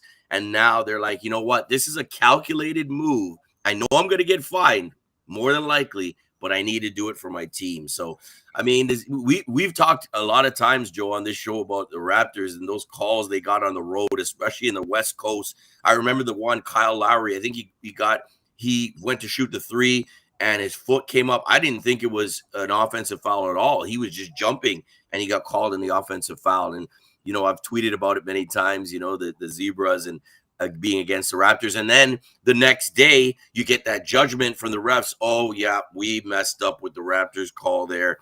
We missed a call. I think I remember about 10 of those instances of watching the Raptors. So I think you never win at any level with the refs as far as taking them on. I think you got to play through it and do your best. But with the NBA, you got to, set something up for your team, especially around playoff time. All right, Anthony, a couple of weeks ago, I'll start off with you. On this show, we talked about Joel Embiid and Nikola Jokic, MVP and all that, and you said most likely Jokic is still third time, or not you, Drew said it, you said you'll go with Joel Embiid. Thank you. Yeah, see, I don't make mistakes like you. All right, so so here it is. I don't know if I said for sure. I don't. No. Listen. You get your 4 minutes when I call you out. Go backpedal now. All right. So Mark, I was the only one. I was the only one saying Joel Embiid, and now I look pretty smart because the team is playing phenomenal. He's stepped up his game, and it didn't help that Jokic at the same time that the Sixers and Embiid were playing better, that the Nuggets probably had their maybe worst 5 or 6 game stretch of the season, and I think it's pretty clear now he's the front, and he's now the front runner. I think the Sixers are the number 1 ranked team if you look at those power rankings, and Joel Embiid is now leading in the MVP ladder. And I'm telling you, Philadelphia is going to the NBA Finals. Mark my words. Didn't I say this to Philadelphia? And they're going to lose, but they're going to go to the NBA Grizzlies. Finals. What? They're going to lose to the Grizzlies. I'm not saying who they're going to lose to, but Drew, you make a point here with Joel Embiid. Do they, because Jokic still getting triple doubles, all right, but his team is still in first place and all that. But now they have, if you're going to go, if you have a vote, which you don't, I have, but if you have a vote, all right, who do you vote for today? Forget about 2 weeks ago. Forget about this year. Today, Giannis. He just go with the best player. That's a smart choice. Listen, Giannis's team is in first place, okay? That's right. They're playing lights out. They're beating everybody. I mean, how does this guy get overlooked? How is it that he's I can tell you. How is it that he's the third guy and he's like an afterthought? It's just because we're just used to seeing him play at a high level. What is it? It's narrative. Narrative has always been as much a part of the MVP race as anything else. And when you look at it, the naysayers will say, yeah, Giannis is the best player. But he's also got a all-world perimeter defender in Drew Holiday that he gets to play with. He's got a phenomenal number 2 in scorer in Chris Middleton to back him up. He's got who isn't there half the time. He isn't there half the time, but he's there. He's there now. Lopez, who's turned into a great modern day big man. And he's got probably the 6th man of the year, who's the only 6th man who's averaging a double-double in Bobby Portis. So he's got support. So the team's record, right, is a combination of that. When you compare that to, and I'm not saying this is true, I'm just saying, the narrative, well, Jokic has no one. I don't believe that's no one because he's got Aaron Gordon, he's got Jamal Murray, he's got MPJ. Like, he's got support, but you can't compare it to Giannis's support. When you look at the Sixers, okay, you got Harden playing lights out, but beyond that, there's not. Even though I like Maxey and Tobias Harris plays a role and all those other things, they just look at the supporting cast is so much better for Giannis that we're going to look at these two guys. Why I picked Joel Embiid was more narrative than anything last week, 2 weeks ago, 5 weeks ago. It was, here's a guy who finished second 2 years in a row. And like it or not, even though the MVP is the regular season award for this season only, people look at that historical, how long have you been good? Do you deserve one? Did we maybe make a mistake not giving you one a couple of years ago? Because let's be honest, Jokic, Embiid, and Giannis should have 1-1-1-1-1 over the last 3 seasons, and it's went to Jokic twice. So I think they're going to correct that and give it to Embiid. It sucks. We don't have the criteria. We know that there's narrative involved in the MVP race, but that's where we are. Because you're right, Giannis should have won it. Could have won it 3 years in a row. And you know what? They also, another factor is, if you give a guy 3 MVPs in a row, that puts him in an elite company, yeah. Stratospheric company. And all those other guys have won chips, multiple chips, whatever you want to say. And Jokic hasn't done it. And it's not really 100% his fault, obviously. I think Jamal Murray was on the cusp of being, close to a superstar, and having him and the rest of the supporting cast might have been enough to do it. But yeah, if you give him 3 in a row, you're basically saying this guy's up there with the upper echelon in NBA history. So that's also a factor. The law of averages, like you said, it's probably due for Embiid to get one. He's so close, if not, little, less good or as Joker, or better a little bit. So yeah, it's going to be interesting to see what they do. I don't care either way. I think Embiid deserves one, and probably this might be the year. If Jokic, just think about the company Jokic would be in if he won again this year. You have Bill Russell, who won it in 61, 62, 63. You have Wilt Chamberlain, 66, 67, 68. And Larry Bird, 84, 85, 86. That was the last time. So No Jordan, no Kobe, no LeBron. None of those guys were able to get 3 in a row. Hakeem, no one. It puts him in that class with those 3 guys. That's the voters will think. I'm not sure about that, and whether that's right or wrong. And you brought up the championships. The funny thing is that should not matter because it's a regular season award. Yes, it's the most valuable this season. Yes, but you're right. It does. It does. Yeah. Because if you're a voter and Jokic won a title 2 years ago, do you know what I mean? Or a title last year, then you're like, okay, this guy's legit. He can get 3 in a row. but And then not how winning do you explain, takes like you said, the Greek Freak when they And won that's it? what they did to Giannis. They did the opposite to him. the They were like, opposite. we're not getting him another one until he wins a title. And then he wins one. They're like, well, he's got he had back to back. So let's. Right. So okay, so let me ask you this right now, and for this argument's sake, let's put Boston aside. Who wins between Milwaukee and Philadelphia right now? I'll start off with Anthony. Put Boston aside. Boston's still in it, but put Boston aside. Let's say Eastern Conference Final, Milwaukee, Philadelphia. Who wins? There you got Embiid, and you got the Greek Freak. It's look, Milwaukee is the better team. Mm-hmm. Milwaukee is the better team. But if it depends which Joel Embiid shows up. Joel Embiid he has the ability. He hasn't done it yet in the playoffs, but he has the ability to take over a series and win one.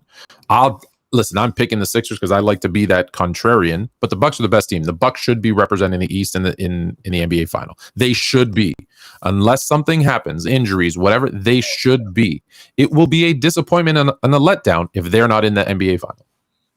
Okay. Yeah, I agree. I mean, a healthy Milwaukee Bucks team with Giannis playing the way he's playing and that supporting cast, they're going to be tough to stop, even from a Boston team. I know you said take them out of the equation, but I think, obviously Harden would have to have an incredible playoffs, an incredible series. Harden would have to be not quite the peak Harden, but close to peak Harden, making shots, especially from the perimeter, getting out there and playing a little defense. That's the test for Philly.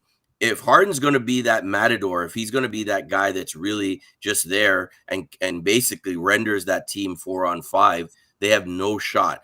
But the effort he puts in, especially defensively, to at least just be there as a presence, make a few defensive plays, I think that's a key for Philly. If they don't get all-world performances out of both of those guys, there's no chance they're going to beat the Milwaukee Bucks. All right, let's look quickly at the West, and then we'll go to the NCAA tournament. West is even more interesting because I don't trust Denver. I don't trust Memphis. And do you trust Sacramento? Anthony, Well, go ahead. You better. The West is so wide open. It's wonderful and horrible all at the same time, because you have every single one of these teams has the ability to win the West and completely bomb and flame out of the playoffs depending on injuries and how they play. So Denver, we've seen them go on a streak where they looked like beatable by everybody. So Denver's, like you said, can't trust them. Memphis, who the heck knows what happens, with John Morant, and will that sustain itself with their trash talking with the way they are? Sacramento, well, they haven't been in the playoffs for 17 years. We don't know what to expect, even though none of those guys were on that team, but still. Who else you got? The Clippers. Well, now Paul George is hurt. You're one sneeze away from Kawhi Leonard being out, so you never know what's going to happen with the Clippers. The Suns. Well, KD's out again, so I don't know what's going to happen there. Who else? Minnesota. You're not trusting them. The Lakers. Are they even going to make the playoffs? The Warriors. The Warriors look like a team that could repeat one day, and then they look like a team that doesn't belong in the play in the next day. It's literally 1 through 12, 1 through 10. It's a crapshoot. Right now, Sacramento would have to play Golden State in the first round. That's a good matchup. Drew, what do you say? I agree. I mean, everything Anthony said is there. Who's going to come out of that? It's just so many players, so many teams are hurt, have hurt players. Obviously with LeBron and AD, if they're healthy, with the changes they made in that roster, anything can happen there. Again, you look at Denver, is Jamal Murray going to be able to be that superstar that he was? Is KD back? Is he going to be back and good? And then, the Sacramento Kings, I think they're the most intriguing team in the West. I don't think any team out there is going to want to play them. And imagine if the playoffs were to start today, the Kings taking on the Warriors. The Warriors kind of limping a bit, they won 2 in a row, but they're kind of limping through this season. That's a series that, yes, I mean, I said teams got to go through the Warriors, but a team like the Kings who have nothing to lose, that could be a series ripe for the picking for them. So it's going to be crazy. I think this end of the season here, Memphis, we talked about Ja, him coming back and what they're going to be able to do. They're very, very scary as well if they can get it all together. I think one of their key misses, though, Brandon Clark gone, the Canadian, with the Achilles tear. That's going to hamper what they're going to do down the stretch. But man, oh man, am I excited, guys, for the Western Conference playoffs. Don't sleep on my big three in the playoffs of Anthony Davis, LeBron James, and Austin Reeves. Don't sleep on my Austin Reeves, baby. Hey, give that guy props, fantastic man. as of late. He can play the game. I think he was like, for high school, he was like Mr. Basketball. Don't sleep on this guy. This guy was a big time baller. I think everyone forgets. Every single player. Maybe there's an exception, but I'm going to say it as an absolute. Every single player in the NBA was probably the best player in their high school, was one of the best players at their university or college team, one of, if not the best. And it's just, they have a track record of winning. Very rarely do you have an NBA player who lost in high school, lost in college, and wherever, and just comes from a losing program and they weren't good.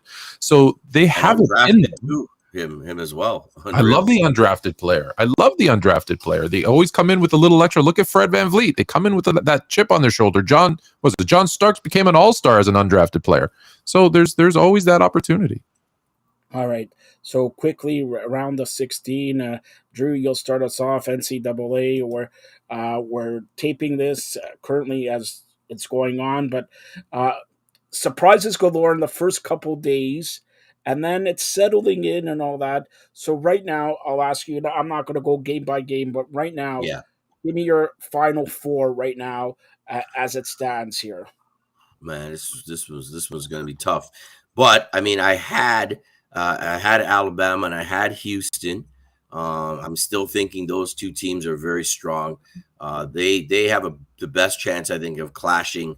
You got to throw in Texas in the mix there, but I think on that side of the bracket, it's going to be Houston and Alabama. I love what Creighton's doing. I love what Ryan Nembhard's doing. I love there's a young point guard on Princeton, Xavier Lee. Look out for him. He's Canadian. Watch out for him. He's not a huge role on that team, but I'm assuming in the next year and the year after, he got quite a few minutes this year. He's going to do some damage. I mentioned Texas with Marcus Carr. He's been doing his thing. And then I look on the other bracket at the bottom, and I look at a team, the matchup, that UCLA Gonzaga.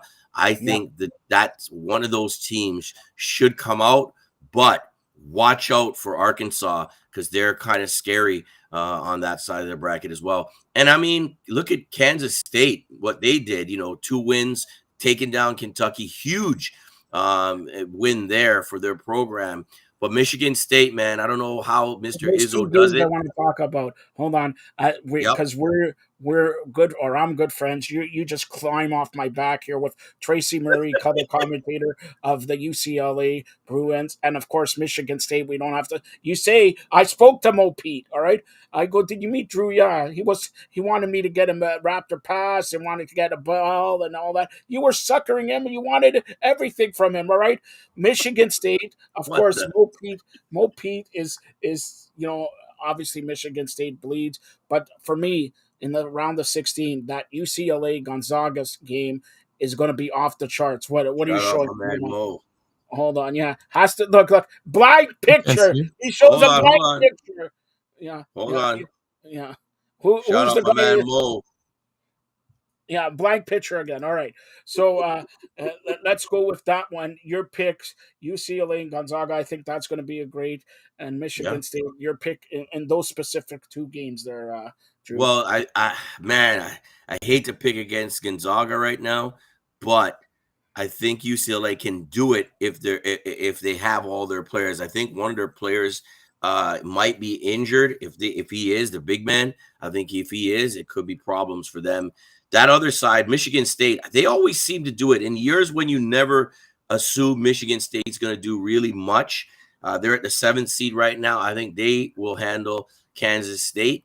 And the FAU, look where FAU, they actually beat FDU. We don't even know what these teams stand for, but they're there against a tough Tennessee team. So I think it's going to be UCLA and Michigan State. They're going to come out of that bottom bracket. So there's my final 4 right there. All right, Anthony, go ahead. He has the same 4. I'm looking at my bracket right now. I have Alabama, Michigan State, Houston, and UCLA. So, all right. So I'll go one step further here. Anthony, give me your final. UCLA. No, maybe. No, I think UCLA upsetting Alabama. Whew. Wow. Drew? That's you. Yeah, that's in the championship game. In the championship game, yep. Man, I don't see UCLA going through a Houston team. I just think that team is full of seniors, full of tough hombres there. And I see Houston, Alabama, and man, what a heavyweight tilt that would be. Number 1 seeds. There's no drama in all the number 1 seeds. Come on. Yeah, but these are 2 number 1 seeds that are tough as nails. I'm going with Houston to take it all, man. This is the year of the Cougars. All right, so quickly, let's talk about the NCAA women's, and it sold out. The WNBA game here in Toronto, May 13th at the Scotiabank Arena, sold out in 10 sold minutes. Out already? 10 minutes. 10 minutes, sold out in 10 minutes, and because Drew Banks did not buy a ticket, the cheapskate. All right, so let's talk about first WNBA. Is it inevitable that they're coming maybe in 2024, Drew? Yeah, they're coming. I mean, that's there's no ifs, ands about it. They're coming here. We've talked about it for many years. Great to see. The women's game, unbelievable. I know that the demand on the media side, people have been hitting me up. Hey, Drew, you guys covered the WNBA game? I'm like, yeah, we'll definitely be there. I hope to be there. I don't know how many people will get to be in the building, but hopefully my crew will be there. But no, it's about time. I mean, women's basketball, women's sports, very underappreciated, exposed over the last 30, 40 years. Things are changing. I think they said the viewership of the first and second rounds of the women's NCAA March Madness were like through the roof. So it's great to see. You build it, as they say, and they will come. We need to support our women just as we do our men. We try to do that with On Point as well. And it's very important that we support the WNBA. Heck, man, I'll be so happy to be going to some games once the WNBA comes to town. Anthony? I'm surprised we don't already have a WNBA team, to be honest with you. From all the conversations we've been having for years about bringing a team here, the fact that we're still saying, we might get it in a year or two, I think is crazy. So the fact that just think about it. It's sold out in 10 minutes. If that doesn't tell you that there's interest, right? Our team from youth, you're having girls, hey, we want to play. So there's definitely the interest there. This exhibition game shows you that there's interest in people who will, spend their hard-earned money to go watch the game. So yes, it's 100%. It's inevitable. It's just a matter of time when we get a team here, and hopefully, more than anything, all the people like us and others who talk about it, who say, hey, we want it, go out and support them. Because that's always been the one thing, is everybody talks about it and says, hey, we need a team, blah, blah, blah, blah. Great. Now go pay your money, go buy a ticket, go buy the jerseys, go buy, all that stuff, and go support them as well. Because that's what's going to keep them here. All right, Drew. Anthony pays me to ask this question. So no, don't ask. Week has gone by. Have you contacted Anthony about covering his GTA Mavericks and all that, since he's the coach of the year? He's coming to the shoe drive. They're covering the shoe drive. No. Shoe drive. That's more important. That's more important. Yeah, shoe drive. He's there giving all the shoes, like 2 pairs of shoes and all that on June 17th. The shoe drive. But Anthony, it's March 23rd. So by my estimation, April, May, June. So that's 3 months. He has 3 months before. Tomorrow is our last game. All right, Drew Ebanks, you're not doing anything tomorrow at 6:30 p.m. at Tommy Douglas High School. The Mavericks are taking on the RWI. Where is that? Tommy Douglas. It's 400 and Major Mac. Goodness gracious. Right down the street from our big sponsor, Tassios Orthodontics. If you need better teeth, check out Tassios. Let me see your smile, Drew. Let me see your smile. You need better teeth. You need better teeth. Drew, what's that place called, Anthony? What's that? Passios Orthodontic. Oh my goodness. Orthodontic. Three sponsor your plugs here. They sponsor our team. We got to give them love. And listen, I can't show it to you right now, but it's a great place because this is why I love it. One, because both my kids have their braces. So, but there's a whole wall, a mural, with Biggie Smalls and some other like rappers in New York City on this massive wall, and a bunch of PlayStation 5s for people to sit and play while they're waiting. So even if you don't need any work on your teeth, just go. It's fantastic. Wow. So, Drew Ebanks, can you confirm or deny that you'll be attending at the 400 and Major Mac tomorrow? I cannot confirm I'll be there. Unfortunately, I cannot confirm that at this moment. If I were to hold my breath, Joe, I would be blue. Could be a last minute thing. The Ebanks schedule right now, guys. What time's the game? Anthony, what time's 6:30 at Tommy Douglas Secondary. Right, 6:30. Drew, listen. Joe, the funny thing is Joe's way closer. Joe's like right around. Oh, Joe already said he's going to be there. Joe's there. Joe's there? No I'm way. the man of the people. I'm the president of the provinces of Canada, the mayor-elect of North America, the mayor. I have a mayor meeting of Toronto on tomorrow night. Drew, listen to this. Listen to this stat. This shows you how knowledgeable Joe is. If for you to get a perfect bracket on the men's side of the NCAA tournament, the odds are 1 in 120.2 billion. If you know basketball, 1 in 120.2 billion. If you don't know basketball, just flip a coin. I don't even know this number other than when I see Joe's bank account. It goes to, if you know nothing about basketball, 1 in 9.223 quintillion.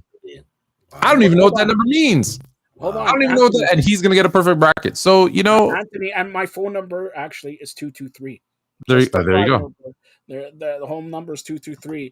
All right. So, Drew, start us off. Anthony, seriously, put the clock on him. Give him 48 seconds. 48 seconds. Drew Ebanks from On Point Basketball. Start now. Well, we didn't talk about the women's championship, but okay, go ahead. Again, quickly, nobody's taking out South Carolina this year. They're going to take it all. But it's great to see, obviously, Letitia Amier. She could get her second title. Some teams to watch out for, of course, Utah. They're going to do their thing. Maryland, UCLA, they really have no shot, I don't think, against South Carolina. Watch out for Miami, Lachey Dwyer on that team. And, of course, Latasha Lattimore, unfortunately hurt for them. Toronto lady, she's going to do well in the next few years. Down at the bottom, Virginia Tech, Ole Miss. I'm going with Iowa, and I'm going with Ohio State. So good luck on that. On Point Basketball is the source, onpointbasketball.com. Drew Ebanks on Twitter, On Point Basketball, Facebook, LinkedIn, and YouTube. On location everywhere, including June 17th, the shoe drive where he's going to give not 1, 2 pairs of sneakers to Anthony. We'll see you at York University, June 17th. Let me make a correction to his bracket. So, yes, he's correct on Iowa, Virginia Tech. You are correct. LSU and UCLA upsetting Virginia on March 25th at 2 p.m. South Carolina, UCLA upsetting South Carolina, March 25th at 2 p.m. UCLA, baby. Let's go. Hold on. Look at Drew's face. Drew has a lot of shekels. Drew has a lot of money for euros. All right. Do you want to have a bet with Anthony in that, Drew? No, we can't bet, man. It's just got to be bet. Because we can do a friendly wager. It's a friendly handshake. Here we go. Here's what happens. Here we go. Here I got an idea. If UCLA, not going to happen. If UCLA should lose, I will wear next show that we're on after they lose an On Point Basketball shirt to promote your On Point Basketball anywhere, anytime, on any one of my shows that you want. But when UCLA wins, wow, I got to find it. There's one over here. Wow. I'm going to send you the Fluent in Sports shirt that you have to wear. Okay. For a full episode. All right. Anthony, there you hold on. You talked about Fluent in Sports. Fluent and Chill today. Who do you have on tonight? I think at 9:00. Oh, today at 9. Listen, we have a surprise guest, so we can't actually share that. But I'll tell you what we're talking about. We're talking about deep diving into Joel Embiid, why he's going to be the MVP. Let me give you I want to give you all three topics that we're on because these are actually fantastic for anyone that cares about basketball at all. So we've got This is what happens when you're live, Joe. You gotta. All right, so I'll stall here. Hope you guys enjoyed. Oh, here we go. I got it. All right. So Joel Embiid, MVP. Not everyone is a superstar. We're gonna go through every team because people think there's like 30 superstars in the NBA and there's like 3. And so we're gonna tell you who's actually a superstar and who's not. And for the main event, nobody's afraid of LeBron. All right. Nobody fears LeBron. I hope all you guys enjoyed that Clark Kellogg interview that we had earlier on in the show. We bring superstars. He mentioned not 30 superstars. Anthony Kay gets you more sports fluent. Drew Ebanks in 20 years, he may be star level. He's right now on the Fred VanVleet level. He shoots, he misses. He shoots, he misses. Some days good, some days bad. He's growing an afro. Anthony, how do you think his hair is doing? How do you think his hair is doing? Let's see. Look at go bend down, Drew. It's good. Right. Come in. It's gonna take till 2020. How long do you have to grow it? I got till June, so trust me. In another month, you guys are gonna be like, "Wow." Okay, all right. Yeah. I got till June. It's only March. By June, end of March, 2 inches by June. Basically April. April, May. You're in June. Is the end done? Yeah, by June 17th. Mid-June. Mid-June. By Yeah, June 17th, the shoe drive. We'll measure it. That'll be one of the events at the shoe drive. We'll measure it. Sounds good. That would be great. Right. We'll do it on Instagram Live. Yeah, perfect. All right. So for Captain Canada, Drew Ebanks, onpointbasketball.com. Check it out, onpointbasketball.com.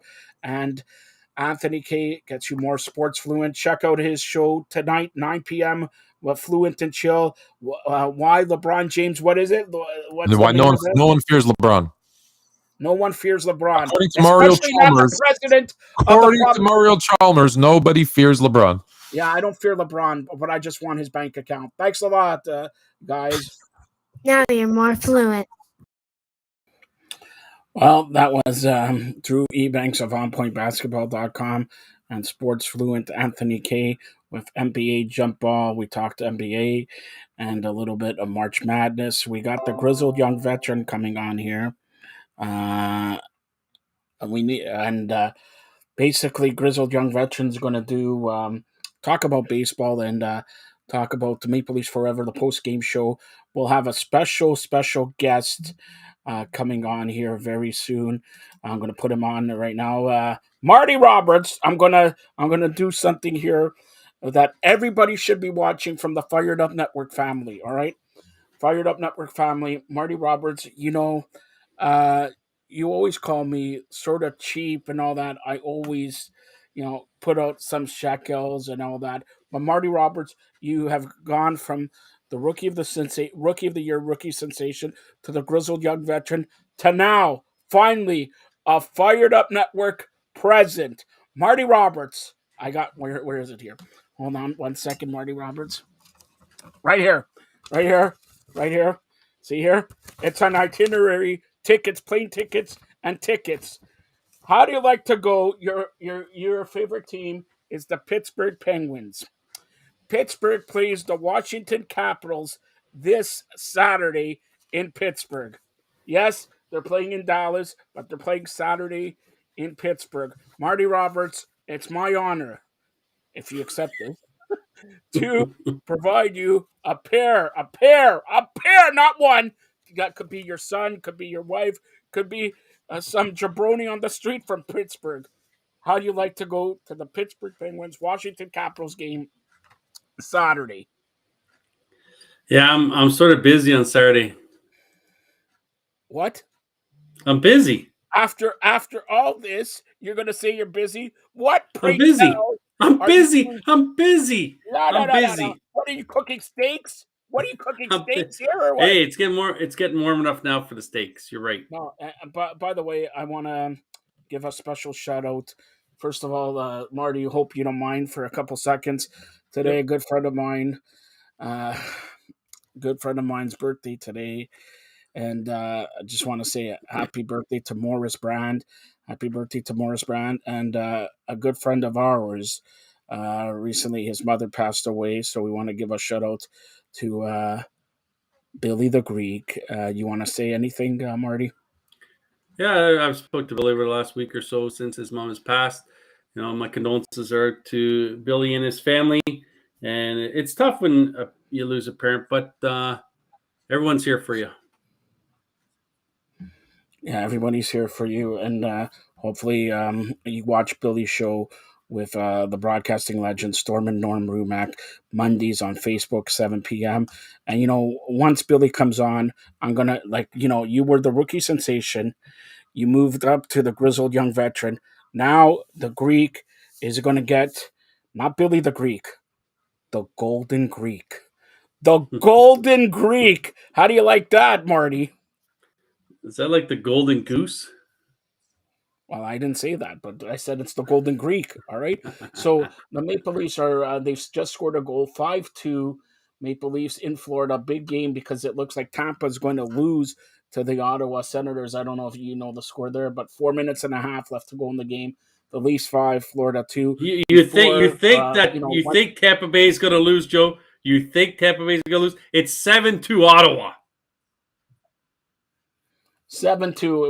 It was 3-1 the last time I looked at it. Yep. Right. So 7-2. Ottawa scored Marty, 4 goals. I'm going on a limb here. I'm going to say Ottawa wins. All right. That's 7-2. All right. So Marty, before in 10 minutes we'll do the Maple Leaf Forever post game edition of the Leafs leading Florida 5-2 as we mentioned here.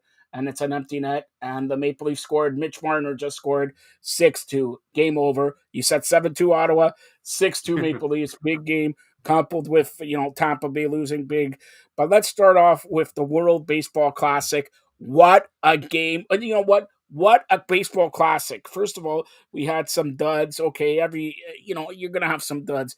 But the last game, Japan, USA, and Mexico win there with Japan and all that. The last 2-3 games were fantastic, especially the last hitter, Shohei Ohtani, the pitcher, up against his friend, his teammate, arguably the best player in baseball. And what happens, Marty? Yeah, that's what everyone was hoping for. They're hoping to see Trout and Ohtani face each other, and it just happened to be for the clinching out to win the WBC for a third time for Japan. I think this will only be held 5 times, and they've won 3 times the WBC. So, I liked what Alex Rodriguez, as much as I'm not a Rodriguez fan, and Ortiz said after the game, they look at Japan, and Japan doesn't seem to be all about analytics. They just play the game. They hit the ball. They don't worry about all the analytics stuff. And they thought maybe MLB teams might want to start shifting back to less analytics and just let the guys play. And I agree with that. I think analytics is plays a little bit too much in baseball now. And watching Japan, they didn't look like they were worried about analytics. Japan has some really good players on it, though. I think that 21-year-old kid who is, 20 pitches, he threw 18 of them 100 miles an hour or more. They have some good players over there. And Ohtani, what else can you say about that guy? 101 miles an hour facing Trout. And he has Trout all geared up for the fastball, and he ends up throwing him the slider for the strikeout. So, yeah, you're right. It was amazing. Amazing final. Amazing. Yeah, there's going to be duds like there's teams in it that shouldn't be in there, but they have to be in there. But when it comes down to it and you're facing the best teams, like the Mexico-Japan game the night before was unbelievable. And then you got this one, 3-2. But all fairness, if the United States had their best pitchers there, it could have been a different situation. Yeah, it was only a 3-2 game, but when you have guys like Scherzer, DeGrom, Verlander, Kershaw not there, that makes a little bit of a difference, I think, in my mind for pitching comparisons. Yeah, it was definitely the last hitter with, best, arguably, what would you say? Is he the best player in baseball other than Shohei Ohtani? I'm talking positional player. Mike Trout? Yeah. Yeah, I think Mike Trout is there. Yes, obviously he's a little older and he plays a little bit more with the injuries nowadays, but you know what? He's still Mike Trout. He could have easily tied that game one swing, and you could see how he was swinging. That's what his intent was. He wanted to tie the game up because once Mookie hit the double play, Taylor made double play right there.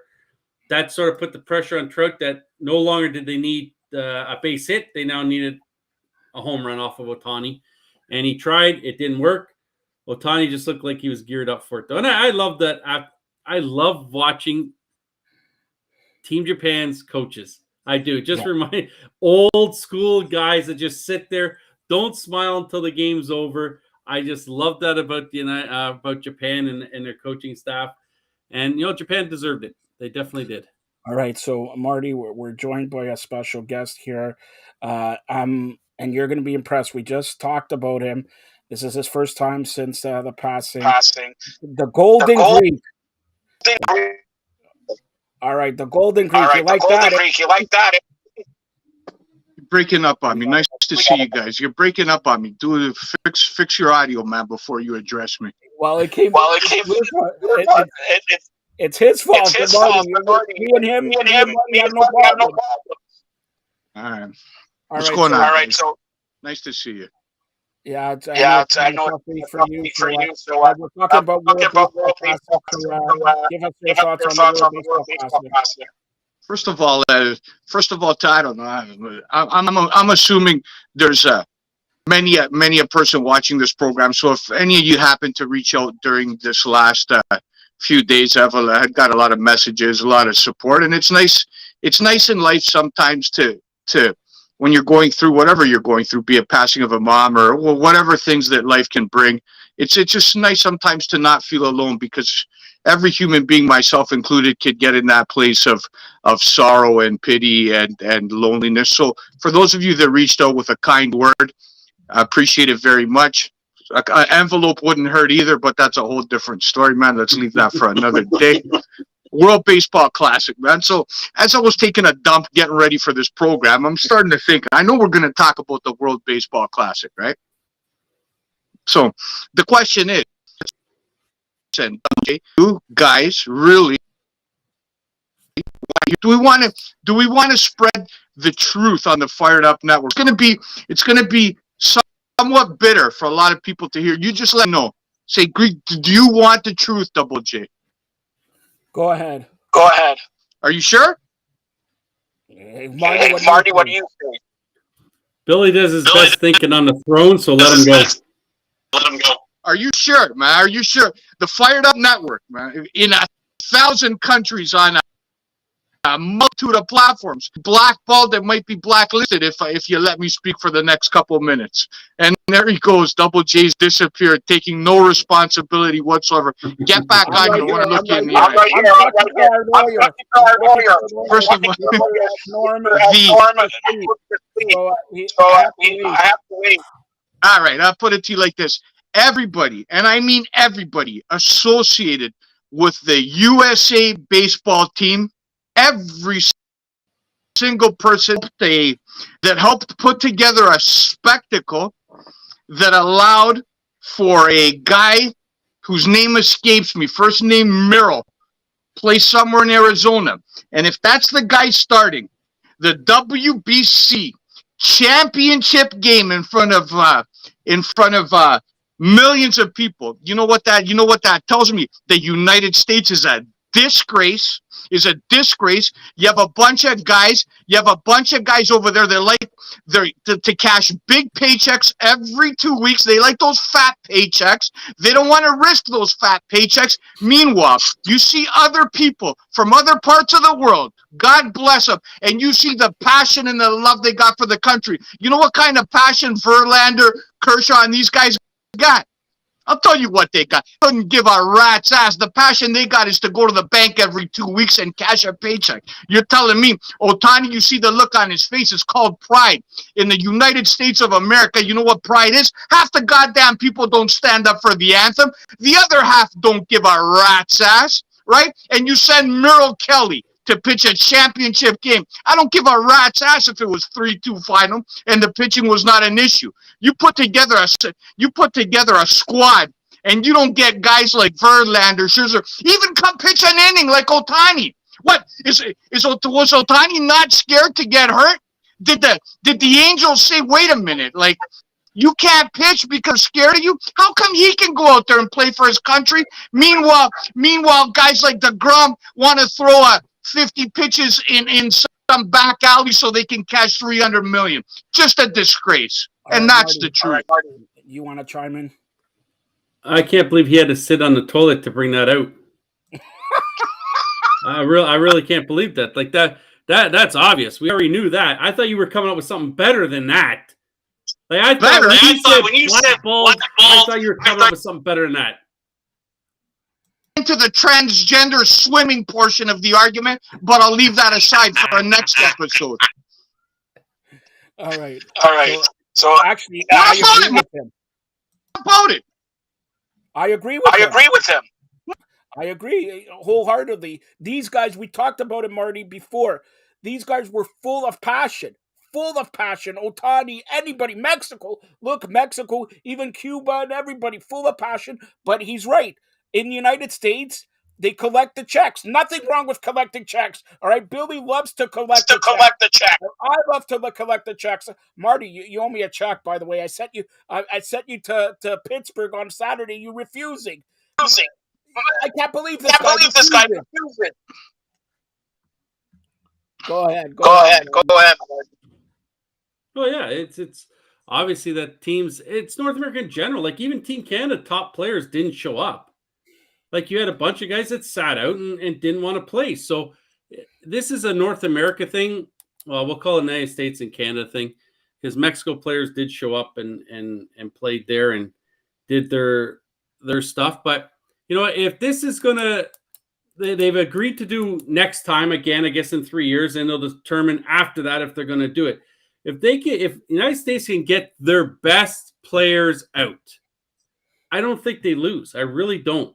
But it's just a matter, do you get them out? I don't think you will. I really don't. As long as it stays in this time frame, and both the commissioner and the union head said they're not changing the date, so you got to live with that. It's not the time frame, obviously, because everybody else sent their big guns out. So no, it's a time frame for North America, guys. That's the time frame. I'm saying if you move this to some other time, then you get those guys. So it is a time frame for the guys that are in their spring training camps. It is a time frame for Ohtani, Marty. But I just finished saying it's a Canada-United States thing. I didn't put Japan in there.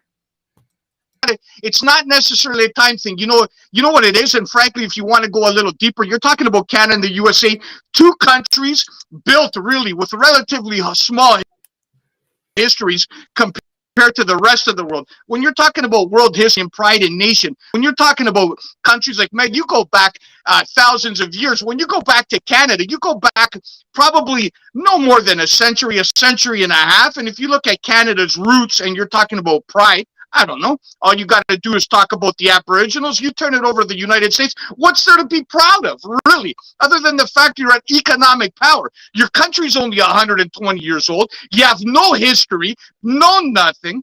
You jail the most people in the world. What's there to be proud of to be an American other than the fact you got the biggest military in the world and you're an economic power? What's the pride in the USA? You're a country that's like a fort, like not even 100 years old. What do you got to be proud of? And that's what these guys demonstrated in their behavior, in the fact they don't show up, man. Because the only thing, boys, that they're proud of is those big fat paychecks. Everybody goes to the United States from these countries for one thing, because they're chasing a dream, man. That's it, that's all. But when you come down to it, the truth of the matter is, there is no pride, because you got nothing to be proud of. What? Because you landed somebody on the moon? Talk about Greeks, talk about Italians. You're talking about centuries and centuries of history, all kinds of things where you can hang your hat on. If you're American, what are you hanging your hat on? Tell me. All right. Forget about this. I'm going to go. You'll start us off because there's a little bit of an echo here. Billy, you'll start us off on Maple Leafs forever. The Maple Leafs beating Florida 6-2, coupled with Marty. What's the score in Tampa game? It was 7-2 final for Ottawa over Tampa Bay. All right, coupled with Tampa losing. Billy, you start us off. Go ahead. I gotta believe Cooper's on the hot seat.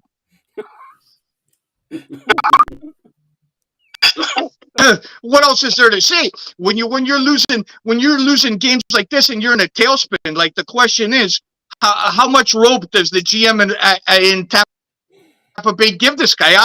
Obviously, be oiled machine in the big blue machine, and you're going to get rolled over by some of the best players in the world. Willie Nylander, MVP like season. Matthews going to score 50.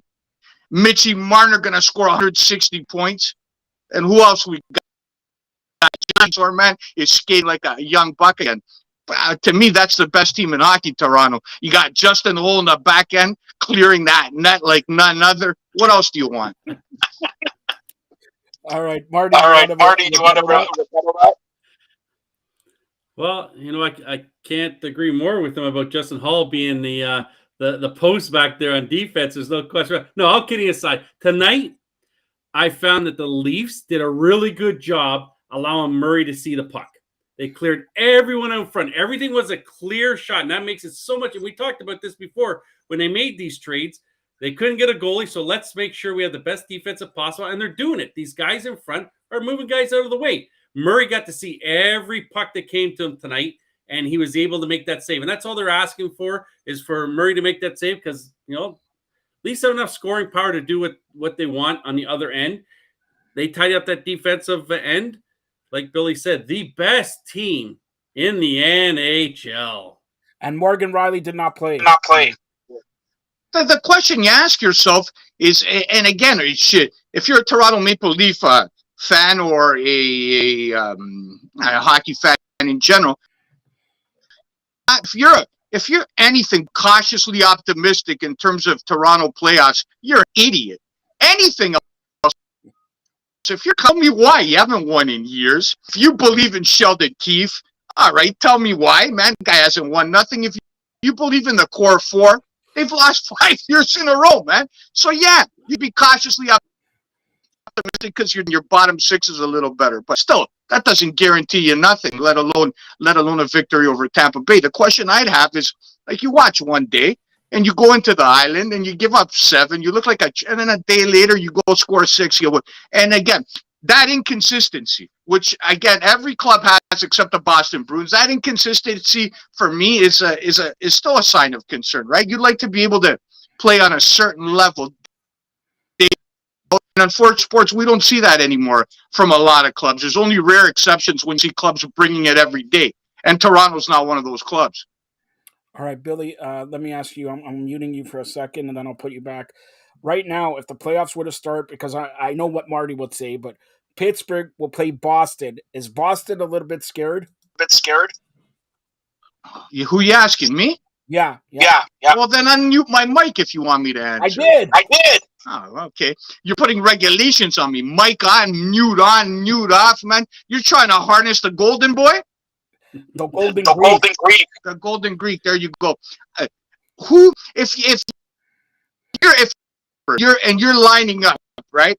That winning face-off, you're looking across the ice. It's still one of the best players in the world that can win a game, maybe 2 single-handedly. You're still looking at studs with championship pedigree, right? Not much different than Boston, because when you look at Boston and their core, you're talking about Bergeron, you're talking about guys like that.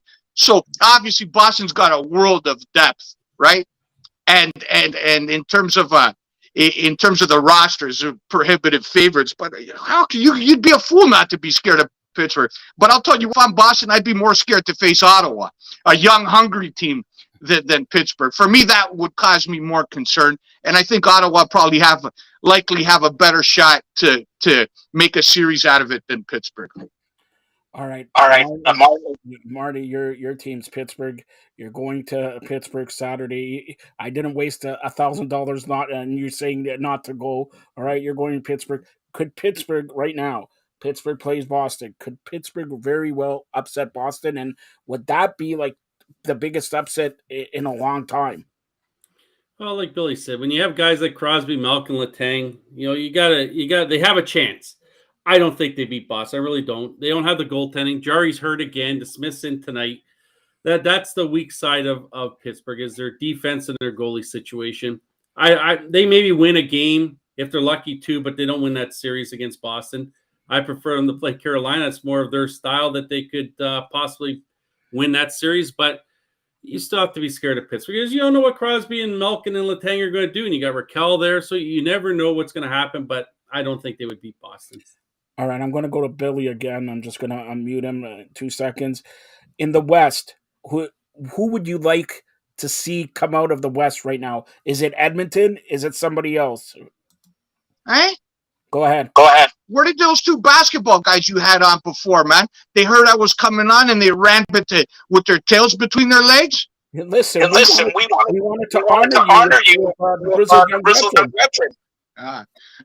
That's quite an honor, man. Put me on with the working stiff, man. The preliminary round guy. Hold on, he got 2 weeks off. I can't. Marty's up and coming, no doubt about it. If there was a most improved broadcaster award that was on the table, Marty would guarantee, man, he'd be in the top 10, man, consideration. Top 10. Okay, go ahead. Borderline top 10. Mm-hmm. In the West, who comes out of Family Cup? Anybody. Anybody. You pick any of you know what? Actually, I'm gonna go out on a limb, man, and I'm gonna shock the world. I did this last year, it didn't work out too for me, man. My pick to get to the Stanley Cup are the Calgary Flames. How's that, man? They're not in the playoffs yet. They're not in the playoffs yet. They got a ways to go. But my pick to win the Stanley Cup. Hold on. If you're looking for a club that's good in all areas, just forget the records, right? Let's look what wins in playoff hockey. Goaltending. I don't know what's happened to the guy, but for 7 games before this year, you would think he was one of the best in the world, would you not? All right. Okay. You got a defense. You got some guys. You got a little truculence. You got some guys that can score. For me, Calgary's got a roster. If they sneak into the 8th spot, look out whoever gets that top seed, man. Calgary can beat them, man. They can beat anybody, man. They can beat anybody. Keep your eyes open for them. How about Edmonton? Marty. What's that? Edmonton. Oh, Edmonton again, same situation. Their goaltending is absolutely horrible. You know, last night they had to go to overtime. They beat Arizona. Goaltending again was an issue. If they don't have McDavid on, McDavid is just a wizard out there. Like you cannot compare him. You can't even compare Matthews' best year to what McDavid has done. You can't. McDavid is the man. Everything he does is just unbelievable. He's going to be the first guy to have 150 plus points since Mario Lemieux had his 160 in 18 years ago, or where the heck it was. So unbelievable. If Edmonton could just get some type of goaltending, they could sneak past the first round. But their goaltending is just so bad. I don't know. Like you got Skinner and you have Campbell. Like pick your poison. They're both bad. All right, Billy. If you wanted to talk about the Edmonton Oilers, then it's not rocket science to suggest that the goaltending is an issue. It's been an issue for Edmonton since Bill Rufford. It's been an issue for 20 years. You've brought guys in and out of there, right? And for some reason, it's kind of like Philadelphia too. Edmonton's the same kind of franchise since Cujo actually back in. They have a hard time finding a goaltender over there, and they've had a hard time for the last decade. Same with Philadelphia. So again, they'll only go as far. And again, that's a kind of team, even with average goaltending. If McDavid and Draisaitl if there's 2 guys that can carry a franchise with suspect goaltending and shaky defense, it's those 2 guys. Didn't be surprised. And also, I would give a outside shot to the Minnesota Wild in terms of maybe one of those sleeper picks coming out of the West. But again, you can make a case, like we said, for any of 9 to 10 clubs coming out of there. Whereas in the East, you only got 6. You got 6 choices to make, and all the teams are relatively even matched, aside from the Boston Bruins. Well, I gotta give it to Billy that his sleeper pick is Minnesota, who's first now in the Central. That's a sleeper pick right there. They're done. If I told you they were first, you know they were first? I know they were first. As being a professional broadcaster, I know these things. Hold on. When I say Minnesota Wild, and you're talking about the Avalanche, the Vegas Golden Knights, the Edmonton Oilers, I don't care if Minnesota's first by 20, they're still a sleeper. Are they not, Double J? Talk to this rookie sensation that's getting out of control. Trying to question you know what? Billy, I just understand. when now he thinks he's, the grizzled young veteran, a superstar. I'm sending him to Pittsburgh and all that. He now his bank account gets richer and everything like that. He's taking 2 weeks off and all that. You see, it goes to his head, Billy. Not Here, like Joe, you. Joe, before you unmute him, I'm watching a show, and Billy reminds me of this guy. If we put a mustache on him, he looks like Ted Lasso. That's what he looks like. Ted Lasso.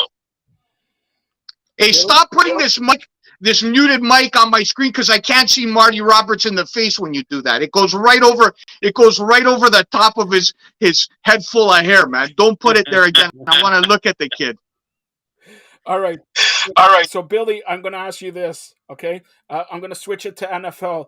Give me your thoughts, because you're the biggest Dallas Cowboy fan. Ezekiel Elliott moving on, either signing with the Bengals, good team, the Eagles, another good team, or the Jets. If you're looking at his next destination, it should be the XFL, really. Zeke's washed up. He's got nothing to give. He might back just out of pride for a spurt, maybe 6-8 games where he'll give you a glimpse of the old Zeke, but he's got nothing left in the tank. When you're talking about NFL running backs in the short window, you also got to remember, forget about NFL. Talk about 4 years in college. Talk about another 4 years in high school, man. These guys have been running footballs for 15 years, and Zeke at 27, 50, man. He's just got no miles left. So he's going to finish out his career in Cincinnati. He's going to make up for P. Ryan, who's got as a short yardage back. Give him some downs. He'll go back to Ohio, and who knows? With Burrow, he might get lucky. All right, and it looks like my team, the Buffalo Bills, are very close to signing DeAndre Hopkins. Billy, your thoughts? First of all, if your team signs DeAndre Hopkins, they're going to get a couple of forfeited because you have to trade for the guy. Number one, he's not a free agent. You can't go and slide him a couple hundred under the table, man, and bring him over, right? You got to, Joe. So the question is, what price are you willing to pay as a Buffalo football fan for DeAndre Hopkins? Say they hold out and they want your first round in the late 20s. Do you give it? No, you give a third round pick. All right, so I'm Houston, and I say, or Arizona rather, I say, give me a first, or you're not seeing this guy. Well, I won't see him then. I won't see him. I don't care. We have Stephon Diggs. We have other guys. Who other guys you have? Who? Gabriel Davis.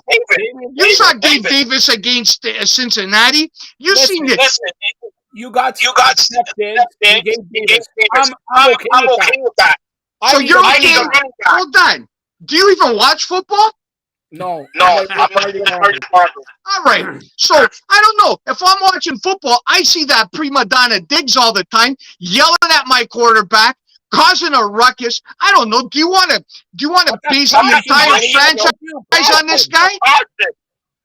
Passion. You want to put all your eggs in the Diggs basket? Is that what you're saying? No. I think what they're going to do is they want to get Hopkins to unload Diggs next year. All right, but if you're Hopkins, think about it. Like in Arizona, obviously a rebuilding tough. Think about it. Do you really want to go to that nothing happening armpit of America town in Chihuahua in Buffalo, New York, minus 50, snow up to the wazoo, and you're Hopkins, Southern. Hold on, there's a fire alarm in Lackawanna. Hold on. Fire alarm.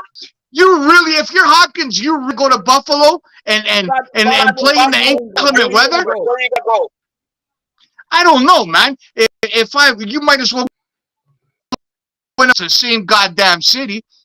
Yeah, nothing happening there. All right. Marty, you want to talk about your Washington Commanders? Not really. We'll move on from Washington. They're gonna finish the exact same spot we were last. So nothing with Washington. All right, Billy, anything else you want to touch on NFL? Well, the thing that we can't not discuss, obviously, from a pure football perspective, given that Dallas is, as Marty's well, we're America's team, the most important thing in professional football, right? So I want to get your opinion. Do you guys think, from outsiders, I'm a bias, obviously, guy. Do you guys the additions of Gilmore, depending understanding what kind of guy he is at the age of whatever. Do you think those two acquisitions put Dallas just below Philly, right beside him, or on top of him?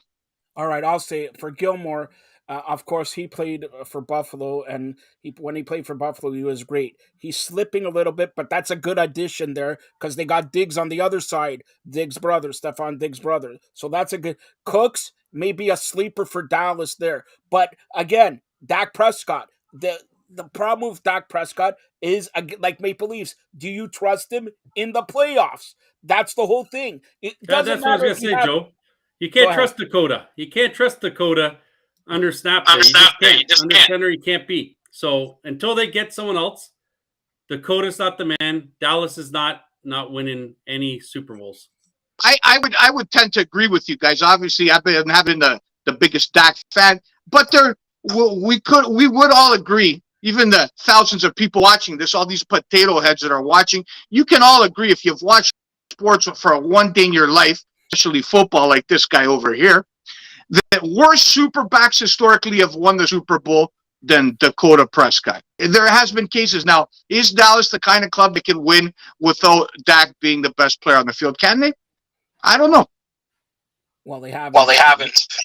They haven't. So it's kind of, Dallas is akin to what the Maple Leafs are, kind of similar in some kind of ways into what Toronto is, right? And again, if I was running that operation, I would have cut ship and cut bait with Prescott probably when he went down with the injury. Instead of giving him a truckload of money, I would have given him his walking papers, man, and try to find me. I'd feel, as a Cowboy fan, I'd feel a lot better with Aaron Rodgers at the age of 39 for a 1-2 year run than I would with Dak. I'll tell you that. So let me ask you about Aaron Rodgers. It looks like he's going to go to the Jets now, and the Jets made so many moves. I'll start off with Marty, Billy. Okay, what do you think about the Jets if Rodgers goes to the Jets, which probably will happen by next week? Yeah, but, like Billy just said, Rodgers is 39 years old. And I don't think the Jets are just Aaron Rodgers away from being a good team. So the Jets are going to have to add more pieces here. What do they add? How do they add it? And does Aaron Rodgers have at least one more year in them to make the New York Jets a playoff contender? I don't know if he does. Billy? Aaron Rodgers does, but does he have enough surrounding him to get the job done? This is a guy that's 1 year removed from winning back-to-back MVPs, man. So let's how old does a guy get really? Sometimes a guy can really age a lot in 1 year. Believe me, look at Marty. A year ago, he got carded for ID and it looks like he's ready for a retirement home. So you never know when that magic year comes in a person's life when they age. Has Aaron had it yet? Too early to say. But he comes into the AFC as on the third best club. Argue third best, and New England's not chopped liver either. So I would rate Miami still ahead of him, and Buffalo obviously ahead of him. So he's in not as a prohibitive favorite. He comes in as an underdog, right? All right. So let's go around. We talked NHL and we talked baseball. Let's go around to talk about basketball since we had those guys on. By the way, I hope everybody enjoyed that Clark Kellogg interview. We'll hopefully have some more big interviews coming in the next week or two.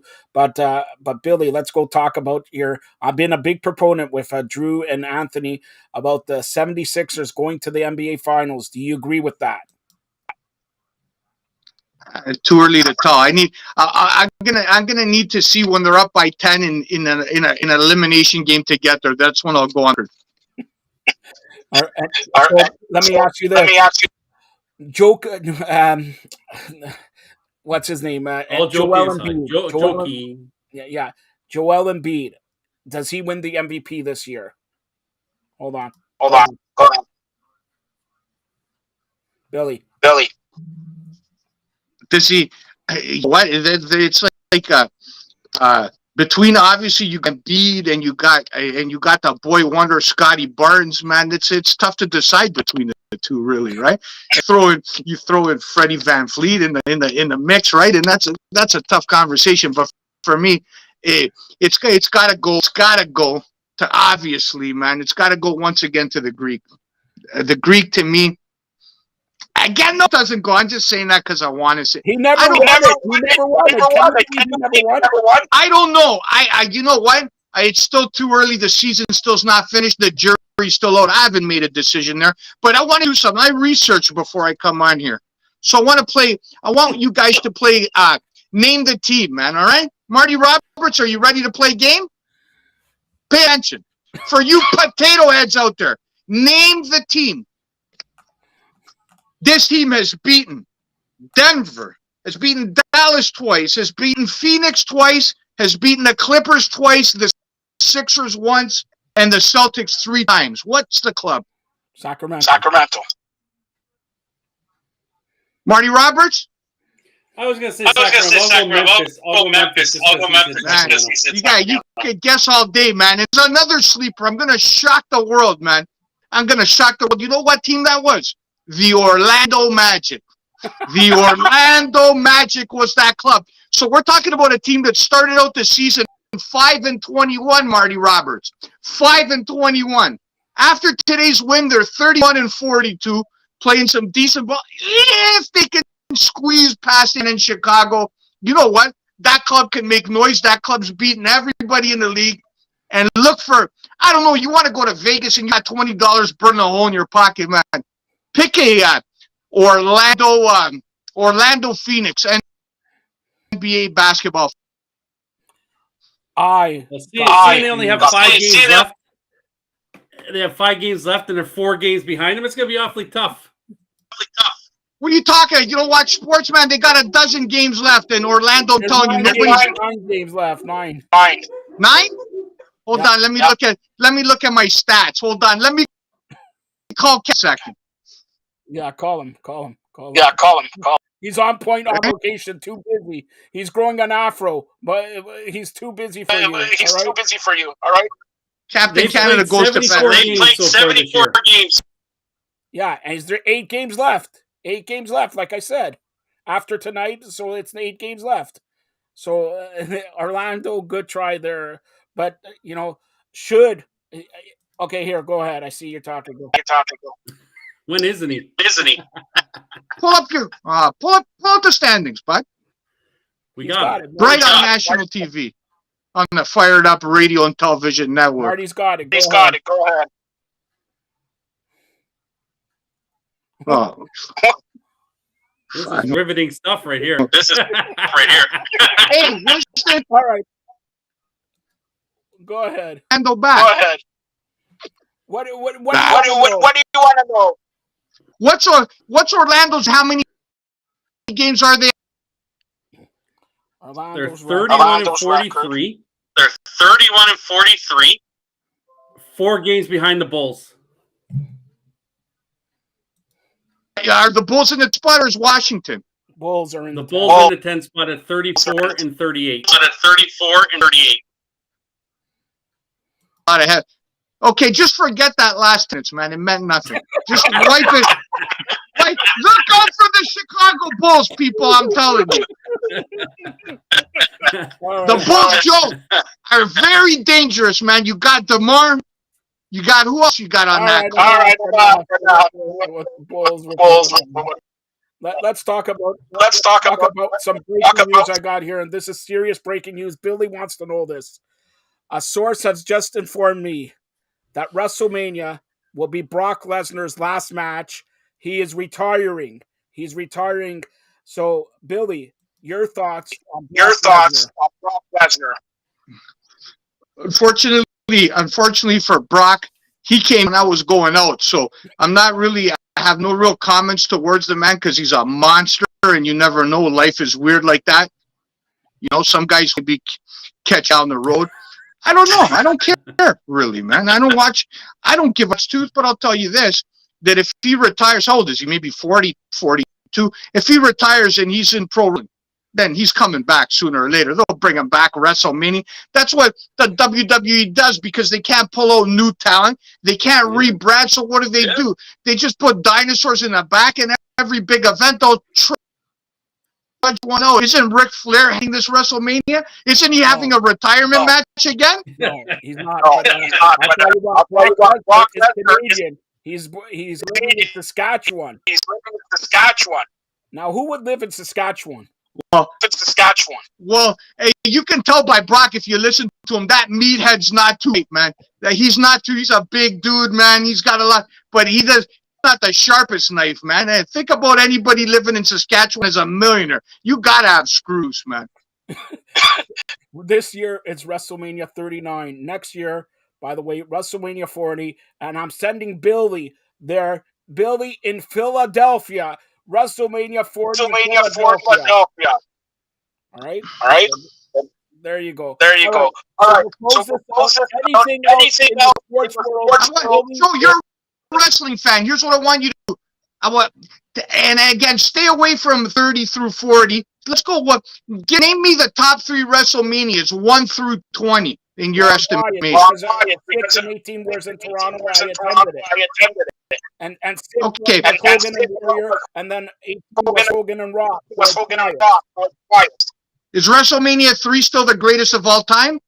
The match, Steamboat Savage, the greatest match, WWE match of all time. And you know, for that matter, Flair and Savage in the Hoosier Dome, that was a great match. Flair and Savage stop putting that host muted you on my phone, man. I can't look at Marty. How would you compare that match to like a Patent versus Frito, man, in a Hell in a Cell? How do you think that would come out? Hold on. Frito hasn't got the push lately. He's been, before he was the curtain jerker. Now he went to somewhere else, and now he's pretending to write wrestling articles and all that. So he's not even in the main event level. Marty Roberts, I spent 2 years. You brought him. He was the rookie sensation. I had to build him up. And all that. And sooner or later, you know what's going to happen? I'm going to be Shawn Michaels. I'm going to super kick him through the glass window there. That's the whole thing. I want to pay to see that, Joseph. You'll pay. Yeah. Super. Well, you're gonna super kick. You can't lift like a dog high enough to take a pee, man. Super kick. Super kick. Think about taking a pee. Every time I watch your show on Mondays at 7:00 with some other guy, the guy pours me to sleep. I just go to pee, and I want to pee there for a half an hour. What do you have planned for this Monday? I don't know. What do we have planned for Monday? Again, I might, depending on how my life is and how I feel, I might make a phone call to me. But I'll tell you this: Abraham was informed that NCAA color man and one of my favorite guests, Ian Eagle, will be joining us. He's a fun. Like, if you guys, all kidding aside, if you listen to that guy, he's dynamite, man. Not only on TV, but if you listen to his brain and the operates and the way he thinks, man, he's a real cool cat, man. So I'm looking forward to that. That'll be April 10th. But as for Monday, who knows, man? We might just scrap the program. I don't know. Ain't nobody watching. Nobody. There's about 6 potato heads in Barrie that watch. Another couple alcoholics out in Oshawa, and a couple of junkies out in I don't know who. But again, as my buddy Big Billy O'Donnell from COSA, Central Ontario Standardbred Association, is sending a few fazools at the end of the month. I'll put my best foot, Billy O, and don't be watching this program either. Central Ontario Standardbred, best in the business. Right? What's his name, Marty? Randall Waples, HPI Live, best in the business. And Billy, 2 weeks ago, you had Marty Roberts on with the guy who puts everybody to sleep. That was one of the better programs you had there. I taught him everything he knows.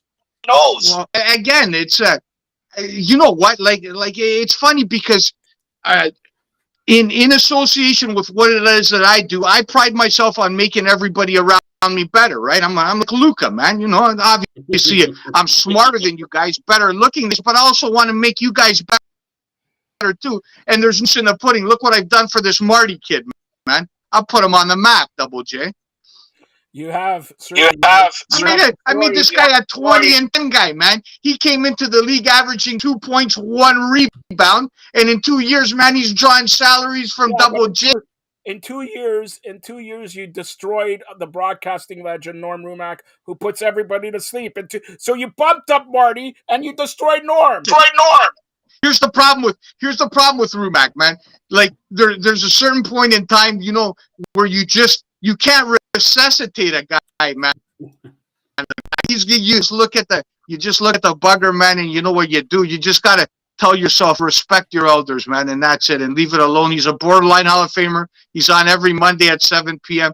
He's the most exciting, riveting, controversial individual that ever was, man. 25 years ago now, he's lovable Norm.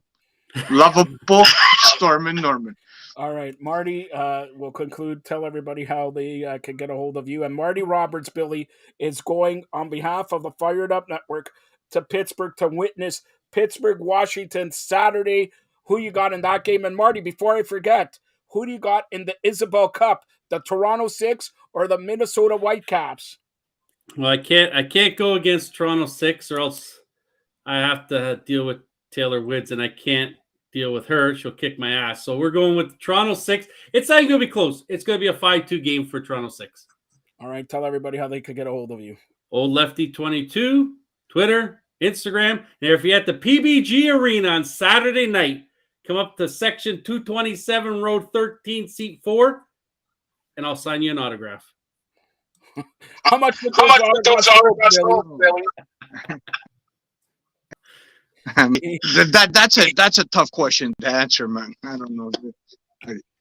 Again, it all depends on the obviously. And somewhere somebody likes the guy and respects him. I just don't know who, but you never know. People are weird like that, man. You hear guys like serial killers get married in jail. So if that's the case, even Marty Roberts can have an admirer or two, right? All right, and all joking aside, you're the head coach of the Bulldogs, and I hear the Bulldogs are getting underway. One of the best. Marty tells me this. He slipped me $10. So you know, he never spends on anything. He slipped me $10. Promote Billy and the East York Bulldogs. So go ahead, Billy. Here's what we're going to promote. That again, I don't know what promotion. I don't know who's watching, but I'm going to assume the whole world's watching, and I'm going to tell them this: that there's nothing more beautiful than to watch young people play a game for a dream, for a 1 in a million chance, and they're sick heads. They're going to play in the bigs. Most of them aren't even going to play senior, but they have that little hope in their heads that some beautiful is waiting. They play for free, and under my tutelage, man, they look good. They're sharp dressed, man, and they'll give you hard 90s, Marty. Hard 90s, baby, all day. And you know what? At the end of the day, you want to watch baseball.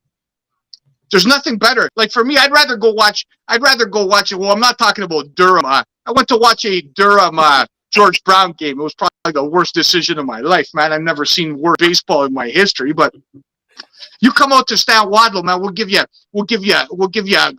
your money's worth, because you know what you do. You pay nothing, man. You come for the loves, the kids.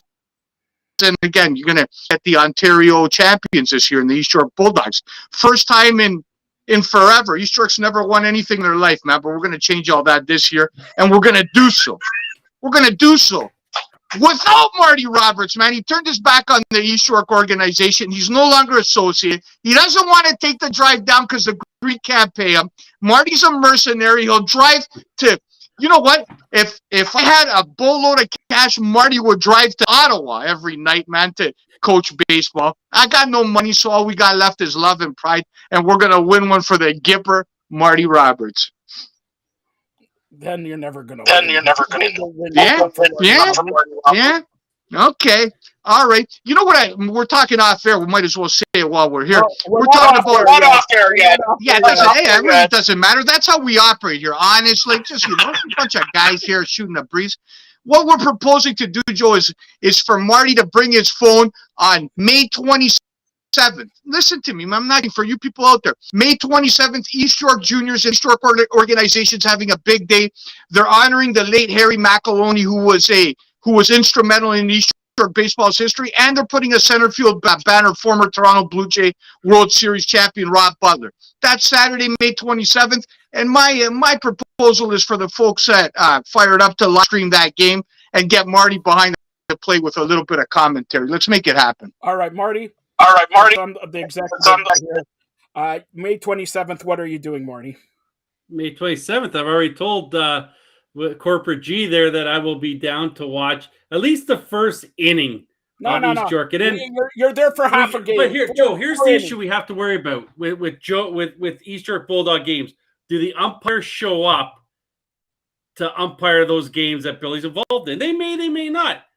You know, they're going to show up. You know why? Here, because Billy threw it in there. I'm going to get Drew Ebanks, Captain Canada. I know he's basketball, but he's doing Anthony K shoe drive June 17th.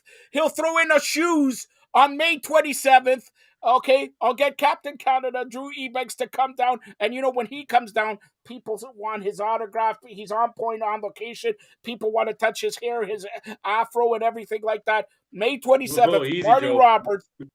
Yeah, well, they want to. He even says that. He even told me that. You're going to go down. Billy's going to go down. Drew Ebanks is going down. He's on point, on location. And Billy, just for you, I'm going to get Drew Ebanks and Marty to do commentating for an inning. Commentating on that. Well, nobody knows more than balls, not strikes, balls than Drew Ebanks. Yeah, there's no doubt about that. But first, let me address the elephant in the room. Obviously, my conduct as the skipper obviously could be a demonstrative individual, Marty Roberts. But let's hold on now. Let's use the facts more to describe this. Between me and you, we've spent some time on the bench together. So I'm going to ask you a question. Between the two of us, who's been ejected from more baseball games, me or you, pal? I think it's one each. Now you got two, man. You got a my two didn't come with an additional game. True enough. Call me the Luka Doncic of baseball managers. You see Luka, that guy goes to the free throw line 25 times a game, and he still complains about the referees going like this, like the game's fixed. That guy's unbelievable. The only worse bitch than him is Nick Nurse, man. That guy wants to have a fit every call. If I'm a referee, man, I gotta hate the Toronto Raptors. They're the biggest crybabies in the league. Me try imagining this. Every goddamn call, you got the Kyle Lowry little man syndrome still in Toronto, man. Freddie's like worse than ever. The coach just terrible. Like, if you're a referee, how do you stand these guys, Marty? Yeah, I've said it for the last few years about Nurse. All he does is complain about the officiating, and then his team starts doing it, and then look what happens. They don't get close calls. They get fines, all that stuff. You're right. It might be Nurse's last year. Billy, the Golden Greek, we have requested somebody wants to hear some Greek. So go ahead. The Golden Greek. There's nothing Greek to say except ade man, ade sto kalo kalinikta man. Kalosorises kalosevrika ade. All right, Marty, translate. He said we'll see you Monday with Norm on his show. All right. Thanks for everybody who watched Fired Up Live, the flagship show of the Fired Up Network. Thank you to Courtney Riddle, Renaissance Mama, also Derek Bowles, and Clark Kellogg, Drew Ebanks, Anthony K, Marty Roberts, Billy the Greek, and thanks to see Billy. Nice to see Billy in good spirits there, and hopefully winning some games this year for the East York Bulldogs. Stay tuned for more great. Marty, no soccer show tomorrow. That means, Marty. I don't have to cut a promo. Hold on.